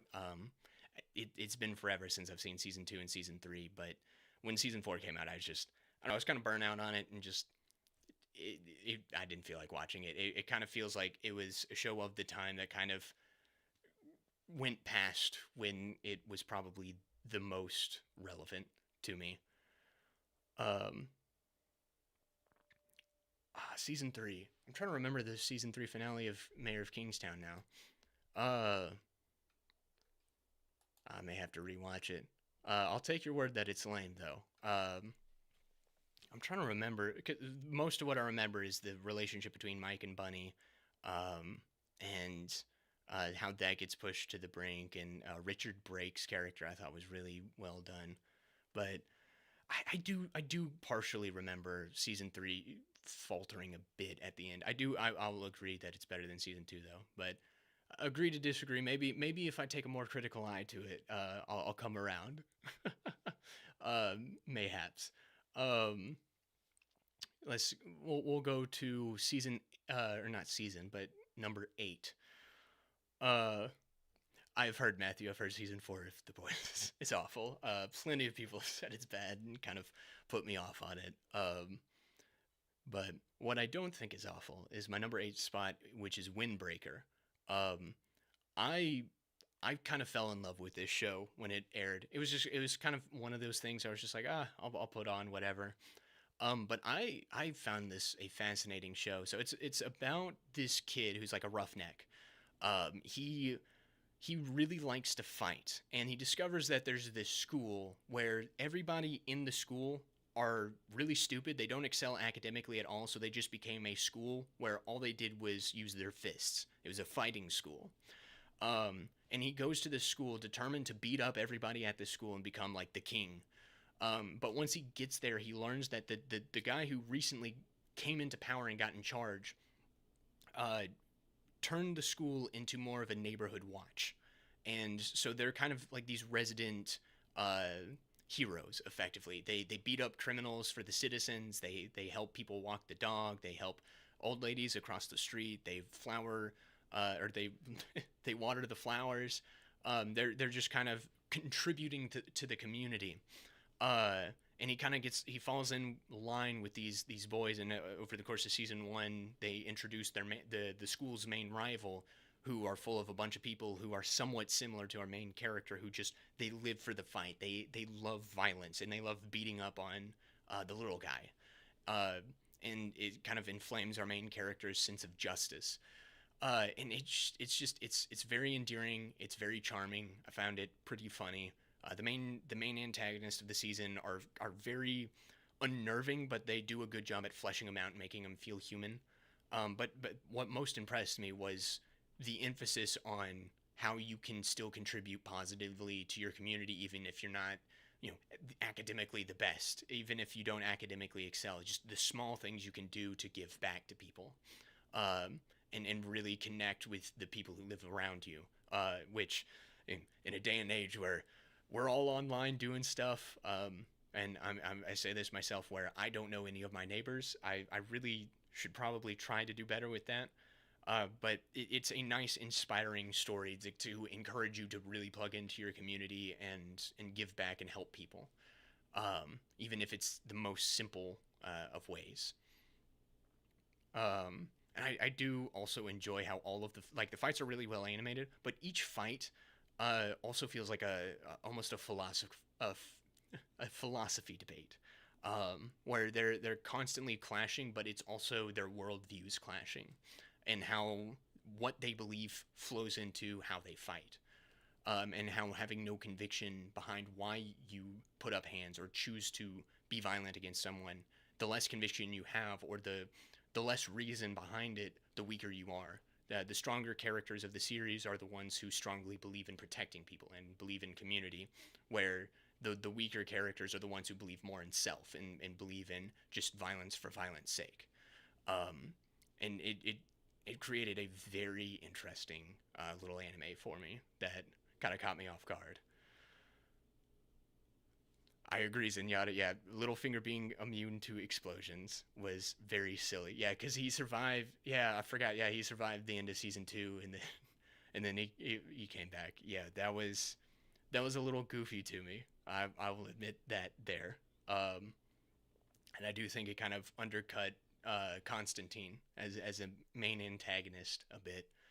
And I was not a fan. Now that I'm thinking of it, I was not a fan of how Iris's arc ended.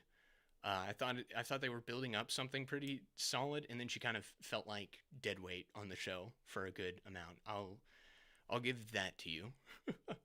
um, Season three of The Bear was also kind of a controversial season from what I've seen. I really like The Bear. I would agree that it's not the strongest season of the show, but I think it does the smart thing in slowing things down and really becoming more introspective on the characters, giving some of the side cast an opportunity to shine. Um, and I found it to still be good despite not really capturing the anxiety-inducing scenes that were in seasons one and two. Um, this one was very much more trying to just kind of build things back up, especially in the aftermath of season two. I think my favorite episode of that season was Ice Chips, the one where Carmi's sister goes into labor, and kind of this small story of generational motherhood. I found that to be very touching, especially how motherhood can breed forgiveness and redemption. I really appreciate that about that season. Um, then let's see, number 6 we got Delicious in Dungeon. This is just a really goofy anime. It's very endearing. It's very fun. It's just like a bunch of these guys go into a dungeon to track down the main character's sister who got eaten by a dragon. And the entire premise of the anime is basically we just follow them encountering a monster, fighting it, and then eating it. That's basically like the standard formula of it. But it's just the way they play with the formula. They find new ways to cook and eat monsters. It's very endearing, very silly. I've very much enjoyed my time with it, and it does a good job at pacing out the world building, the lore, the overall story. There's a main antagonist that slowly gets introduced and kind of interwoven with the episodes as you go on. So it's kind of one of those shows that it starts out fairly episodic, and then it kind of slowly pulls you more and more into the overall story, which I do tend to like those styles of shows. Um, the worst Saw movie. Oh man, there's a lot to pick. I'm tempted to agree with you, Matthew, that it's five. I personally really hate three. Um, like I hate Jeff so much. um, I would probably say it it's a tie between the fifth and the third one. My favorite would have to be either the first or the sixth. I think the sixth it it it deviates so much from John's philosophy so much, and that's like the major issue with it. But man, I love the traps. I love our main character that we follow through the trap plot line, and the situations he's forced to encounter. If it wasn't John doing the traps, the movie would have been better. But five is up there as my least favorite, I think. Number five, and this may be low for some people, but the Penguin, and it's simply just because my top like 5 through 3 are kind of like I could really move them anywhere, and I would be happy. But the Penguin is just, man, was that out of left field? I was very skeptical about this going in, like kind of similar mentality behind the Sony villain movies, where it's just, why are we making a movie about the Penguin? This guy who's in what, he had like a cumulative 15-20 minutes runtime screen time in the Batman. Why are we making a movie about this guy? Come on, like, sure, Colin Farrell was good, but do we really need a show that follows the goofy bird gangster? And I was caught off guard. I think I still had this air of skepticism, probably for the first half of the show, which caused me to approach it unfavorably. But it really did win me over. It does such a good job at building up not only Oz's character, but Vic the kid he takes in under his wing, and effectively our main antagonist Sophia, uh, where they build up these characters, their history. It makes the world feel more lived in, to flesh out kind of the culture of Gotham in the aftermath of the Riddler's giant wave thing at the end of the Batman. It's very well written, very well performed. I mean, you got Colin Farrell as Oz. The fat suit, the makeup's brilliant. He provides such a good performance in this. He's brilliant in this.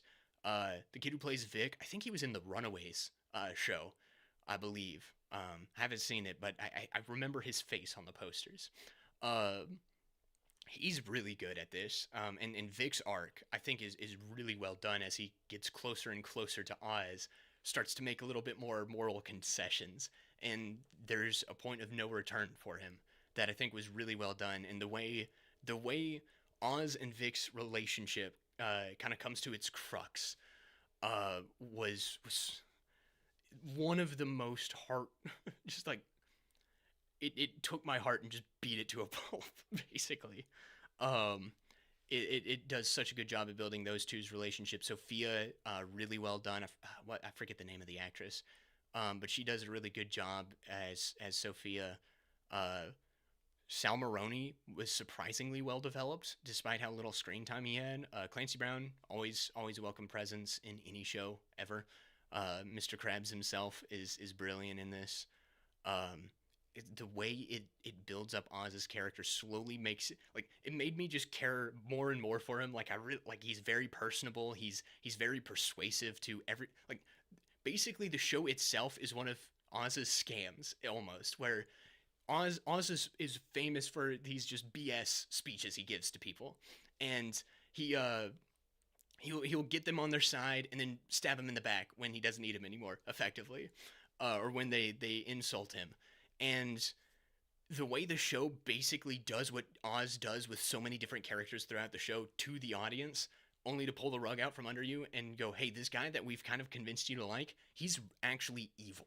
Uh, is such a well done subversion of the story, and it's brilliantly revealed in this big just like this scene that left me with a pit in my stomach. I think it's so well done, and like I said, I honestly the more I talk about it, the more I sit on it, I kind of want to move it up. I really do, because it's just that well done, and I dare say it's better than the Batman movie because I was like fairly lukewarm on it. I thought it was good, but I wasn't in love with it as many people were. Uh, John Bernthal comes into the bear. I think if I remember correctly, he comes in season one, but he's a character that is dead at the start of the show. His character's death is effectively the inciting incident. So the only times he comes into the show is through flashbacks.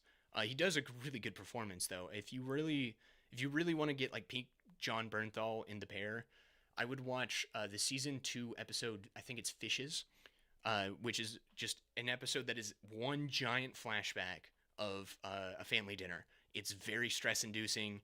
Great performances. Bob Odenkirk's in that episode, as is Jamie Lee Curtis. Really good episode. I think it's my favorite episode of the show, actually. Um, let's see, number 4, The Gentleman, which is Guy Ritchie's kind of spin-off of the 2020 movie. I really like the 2020 movie, but this has like almost nothing to do with it. I like the only thing you could really do to connect this show to the movie is that they're called the same name and they both have to do with the weed business. Other than that, this is kind of completely disconnected, but man, it is a fun time. The show gets kind of crazy. The first episode where the brother runs in with the chicken suit is absolutely insane. It's such a fun time. Theo Vaughn is very surprising in this. I think that's his name. I'll double check because I say that and I feel like I'm mixing it up with the comedian, the comedian Theo Vaughn. Theo James, thank you. Theo James is absolutely fantastic in this. He is very suave, very charming, but he's also playing a character who's kind of, you know, he's also, you know, on the back foot for a good chunk of the season trying to sort this thing out because he's not a criminal. He doesn't want to be involved with criminals, but nonetheless he is.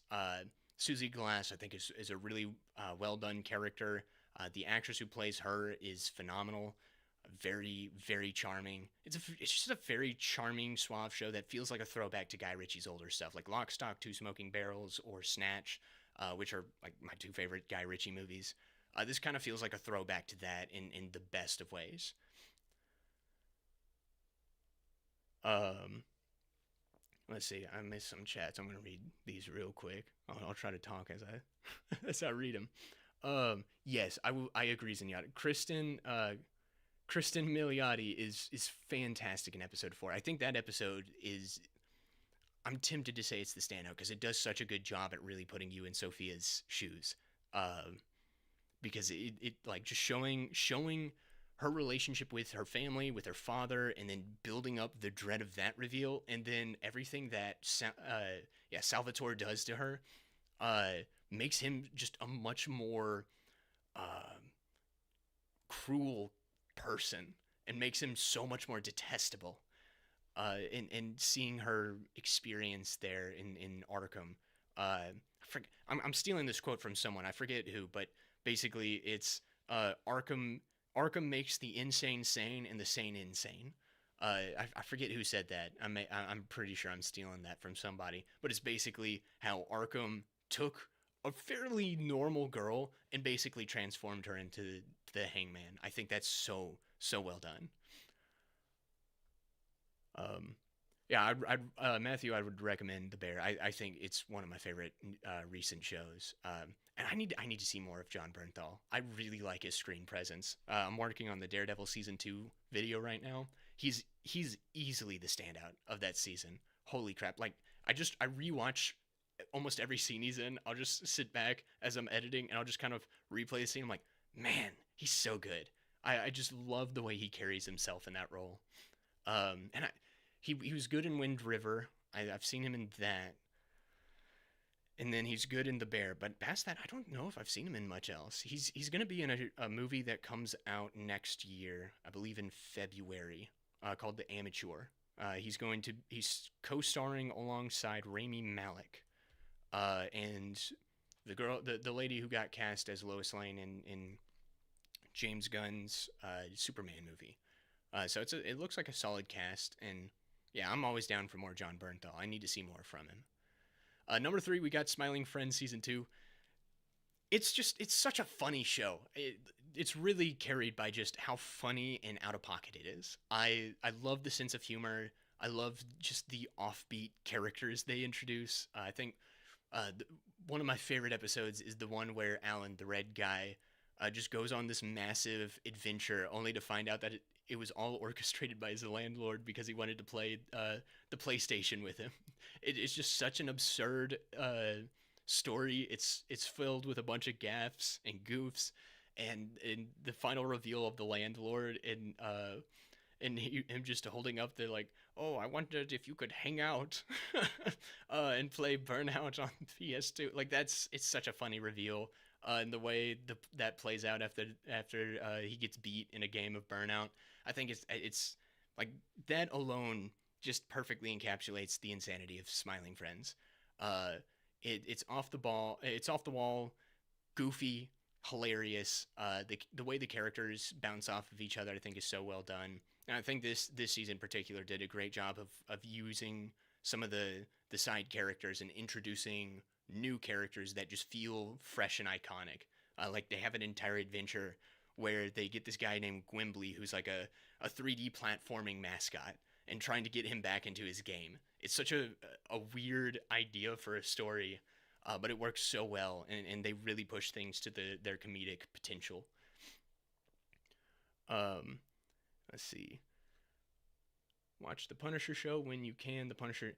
I'll agree on season 1. Season 1, I think, is one of my more liked seasons of the Netflix shows. I really like Punisher season 1.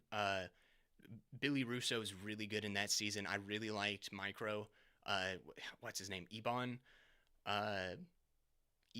Moss something. Richie from The Bear. He's really good in that in Punisher season 1. And part of the reason I'm apprehensive to him being in the Fantastic Four, Ebon Mosh Bacharach. Uh, Part of the reason I'm apprehensive about him being the Thing is just because he was already in the Punisher show, and he was really good in the Punisher show. But yeah, the season 1 was really good. Season 2, I didn't like the lady he was rolling with, but John Pilgrim in that season I thought was excellent as kind of our main antagonist, and it really made me fall in love with Josh Stewart as an actor, because he's not in much, but he was really good in Punisher season 2, I thought. And it made me want to go and watch The Collector, which is kind of like his big horror movie that he starred in. And he was in a movie called The Mustang that came out in 2019 that I thought he was pretty good in, although he plays a very small role. Moving on to my number 2 spot, my runner-up was Frieren Beyond Journey's End. Man, like I saw some recommendations for it. I decided I was going to check it out, but it really caught me off guard. It's basically like an epilogue to a grand journey. Like the main story is effectively the epilogue to like this Lord of the Rings level. The party goes out, defeats the bad guy, and comes back home. It takes place once the party comes back home, following Frieren as an elf who's effectively immortal. She ages much slower than the rest of her friends, and it's her slowly outliving them. They die off one by one and entrust their apprentices to her. and her kind of dealing with the idea and the concept of mortality as she trains up the next generation. It's very introspective. It's uh, does a great job at its character development while also delivering some solid comedy. I think Freeren's a very endearing main character. And they do a really good job at using the flashbacks to not only develop Freeren but the party members who have died. Uh, they do a really good job at developing them, placing a great emphasis on the importance of heroism. It feels like a very good throwback to classic fantasy that I really appreciate, really enjoyed. There's a couple magic fights in here. The boy she takes under her wing, Stark, fights a dragon. So like there's plenty of action that's really well animated. But what really sticks with me is the character work and the more introspective moments of processing mortality and processing the value of life and the value of heroism, which I really connected with. Um, and I guess that leads me to my number one, especially since we have 15 minutes until the ball drops where I live. Uh, my number one show of the year is Shogun. Holy crap! I was blown away by this. I really want to get the books this was based off of, because it blew me away. It's feudal Japan dealing with the onset of multiculturalism as uh, Protestant. I think it's English Protestants and Catholic Portuguese, I believe, maybe Spanish, are converging on their country to try to get their respective denominations of religions uh, implanted into the nation. So partially because of the religious desire to save the Japanese, but also to get solid political footholds for their countries back home. It becomes this massive power struggle between religion and politics uh, as Japan itself is going through this political change. Um, Cosmo Jarvis is our lead British guy on this, and he's fantastic. He was in a movie called Calm with Horses that came out a few years ago, and I thought he was really good in that. And it's really good to see him get an opportunity to really shine in a more popular show. Obviously, it goes without saying, Hiroyuki Sanada as Toranaga is brilliant. That man is a legend, and it's so good to see him still delivering banger performances to this day. And on top of that, Toranaga is such an interesting character as this feudal leader, one of the great lords of Japan, as he tries to maneuver and navigate the political landscape while also really focusing on this idea of sacrifice over violence. There's a strong sense of exploring Japanese honor and their culture around loyalty and heroism, and the way Japan views heroism in the feudal era. It becomes a very interesting culture shock, at least for me, and seeing how these people are ready to die for the people they've pledged to, even as that loyalty kind of clashes with their religious loyalty. Mariko and Sawai. I'm really bad at pronouncing names that are like basic English German names. She's brilliant in the role, but Mariko kind of becomes the face of this struggle and this clash of loyalties between religion, between politics, between all these various oaths you take, and the duty you still have to carry out, even in spite of your own personal feelings. I think this is it is such a well done historical drama. The war scenes, there's a few of them, but the ultimate kind of message, or at least the philosophy of the show, is kind of anti-war, anti-action. When there is action, it's brutal, but it's shown in this self-sacrificial way. And kind of the final big onslaught that the show builds up to is very much constructed in a way where we don't want people to die. We want to preserve life. We don't want war. We just simply want the survival of feudal Japan. gosh dang, someone just someone was just talking outside my apartment. Uh, that happens all the time, and it's fun to deal with. And it sounds like people are shooting off fireworks now. But yeah, no, Shogun easily my favorite show of the year. I if you're gonna watch anything from this year, I mean, Shogun would be the one I recommend. Obviously, most of my top 10, I think, is for just anybody to pick up and watch. Seeing as how we have 10 minutes, I'm going to try to just kind of briefly briefly cover the rest of the list. But The Sympathizer was a solid historical drama. Robert Downey Jr. plays like three different people in it. He does a really good job. Tokyo Vice is kind of one of those shows that I feel like gets slept on even by me because I sit here and go, oh yeah, maybe it's a little too high, and then I rewatch it and I go, no, this was really good. It's a solid little political thriller that takes place in Japan, but it's another one of those shows where we follow an American going over to Japan and dealing with Japanese culture. But again, I think it's done really well. Some nice intrigue and thriller elements to it. Uh, Ansel Elgort, despite being canceled for being another member of the Baby Driver cast who who has an inclination towards towards the first word of that title. Yeah, he does a good job, all things considered. Blue Lock season 2. Look, it was disappointing. There was a lot of drama with the animators and the animation. People kept calling it PNG lock, where the producers went in and removed frames of animation, so a lot of the action is still frames. And when you have it's a soccer anime, a lot of it's supposed to be action and the momentum of the match that can kind of kill a lot of the investment. Uh, the further you get into the season, it feels like they're saving more and more of the original animation. All the goals in the last 5 episodes are really well done. The final episode of the season, I would argue that it may be my favorite episode of the year.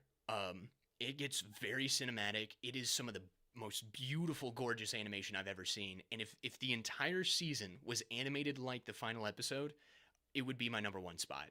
Maybe number two. Shogun's really good, but the animation in that final episode, the way the music and the voice acting builds up the hype to the final goal of the match, I mean, it was unparalleled. I would hate to be my neighbor that day because I was screaming in my kitchen alongside the characters on that final goal. Um, but yeah, Man on the Inside, I think is done by the people who did The Good Place. This is a nice little detective story with Ted Danson. Ted Danson's great. It kind of loses focus on the detective story. Part of it is the purpose of it because it's more just Ted Danson infiltrating an elder home to find a stolen necklace. And most of the season focuses on his relationships with the various people he meets in the retirement home, and kind of the conflicting feelings, lying to them, trying to go behind their backs while also legitimately getting involved and concerned with a lot of their personal issues. It's another one of those things where it deals with the process of getting older and dealing with mortality and dealing with grief as an older adult. And I think it's done really well. Invincible season 2 technically finished this year, so I'm counting it as a 2024 season. I'm not as sold as a lot of people are. I still really like Invincible. I just don't think it's like my favorite thing. I think a lot of the animation is a little too basic for my taste. So when they go hard, but for the most part, it's just kind of standard American Western animation style. But that being said, I mean, the storytelling's really well done. The characters are really well done. I've read the entire comic. I love it. I want to read it again at some point because this does a pretty good job at translating most of what we like. And season 2 fixed Amber, which was nice to see because I really liked how Amber was handled in the comics, and I'm glad they fixed her character to make her more like the comic book counterpart, to make their breakup feel a lot better than it probably would have otherwise. Kaiju number 8, it feels like Attack on Titan with Godzillas and kaijus and all that. I really like the main characters, our main little crew, but particularly our main character's like an older guy who's just really trying to keep up with the young folks. The comedy the comedy's a little hit or miss, but overall I'd recommend it. Undead Unluck. People have superpowers that allow them to negate the certain abilities of the world. It has really interesting world building where when you're introduced to it, it's a world that doesn't have space, but then the world Earth gets punished with space. It's very strange the way they build it up, but it's really enjoyable. Curb Your Enthusiasm. Larry David's still on top of his game. I really like the show. Hitmonkey season 2, surprisingly really like it's probably some of the best current Marvel stuff, I would argue. The animation takes a bit to get used to, but the way they explore Hitmonkey's character, the concepts of morality and revenge, and the poisoning nature of that, I think is just so maturely handled for such a wild and wacky show. Solo Leveling, I think, is lower than a lot of people have it. I wasn't sold on it. I am now reading the manga. The manga makes me so very excited for season 2. It's basically a kid who starts at the bottom and becomes like the best in the world as a hunter and as a superpowered individual. I love it. I kind of want to move it up now, just because I've read the manga. The rest, I would recommend probably 32 and up. Most of these shows I think are for just about anyone. Dan to Dan is one I would say. It is a solid show. I hesitate to recommend it to people because it has a very peculiar taste. We are now 4 minutes from the new year, so I'm going to just run through this really quick. My bottom 10 shows of the year. Dune Prophecy, I just found it middling. It took way too long to get to things, and really only like 2 or 3 of the characters I thought were compelling. The rest of it just I didn't really care. UFO Factory was a Mexican show that was just really weird about like a town pretending to be invaded by aliens. It was strange. Uzumaki, one of the biggest disappointments of the year because the animation just took such a downgrade in quality and it rushed everything. Death and Other Details, bland, boring, whodunit mystery. Clone High, I don't really like the reboot. The original, brilliant. The reboot, Arcane season 2. I have no idea how much crossover I have with my audience with EFAP or I think Metal Commander did a stream covering all the episodes. They basically covered a lot of what I didn't like about Arcane. Some of it didn't occur to me while watching it, but it was kind of one of those shows that the more I thought about it, the less I liked. Suicide Squad Isekai, very cringe, very lame, as is Rick and Morty the anime. Megamind Rules, bad. Velma and Echo, I made videos on those. If you want to know my in-depth thoughts on that, I don't know if I can find another New Year's Eve countdown, but yeah, those in my I tend to avoid bad shows because that takes up a lot of time, but generally I would say those would probably be among the worst of the year. Sorry, I had to rush that. I didn't realize I'm losing time. Let's see, is this counting down? But I think hopefully, maybe not. I don't know. I'll bring up my phone real quick. Get a live clock. But as we approach the end of the year, I just want to say, thank you very much for all that you have done for this channel. This channel has grown tremendously. I think it's almost quadrupled its size over the course of this year, which is insane to think about. Like I said at the beginning of the show, the stream, it's insane to think about how my channel is the size of some of the people I watch now, and it gives me the sense of almost imposter syndrome a bit, where I still feel like I'm just like a normal guy, just kind of trying to survive and get by. And these other people that I follow are just insane, like people that I long to be like, as a creator and as an editor. But you guys have helped this channel grow, and I'm really appreciative of that. I'm really bad about checking the comments, by the way. This is also part of the reason I wanted to stream some, so I could direct with you all directly, because like I said, I'm a professional lurker, and so I want to make this a somewhat regular thing. Hopefully I can get a little more natural on on screen, but thank you very much for sticking with me this year. I hope I can live up to your expectations next year. You guys have been great. It is now, oh shoot, I think we are 15 seconds away according to my phone. So Happy New Year, everybody. I hope you've had a great 2024, and I hope 2025 is even better for you. Thank you all for sticking with me this year. Happy New Year, everybody. It just turned midnight. It is now officially 2025. Don't drink sparkling water. I got like an Olipop soda, so happy birthday. Happy birthday. way to end the stream off. Happy New Year, everybody. I am very appreciative of all of you. Stay blessed, everyone. I love you all. I will see you later this year. Hopefully I can get Daredevil Season 2 out, but cheers to all of you. I'm going to drink this now on stream, I guess. I hope 2025 brings you merriment and good fortune. May God bless you all. I guess I'll sign out now because I am 3 hours past my bedtime. I'm very I'm barely holding it together as is. Happy New Year, everybody. Special thank you to Matthew and Zenyatta for sticking with me, chatting in the stream.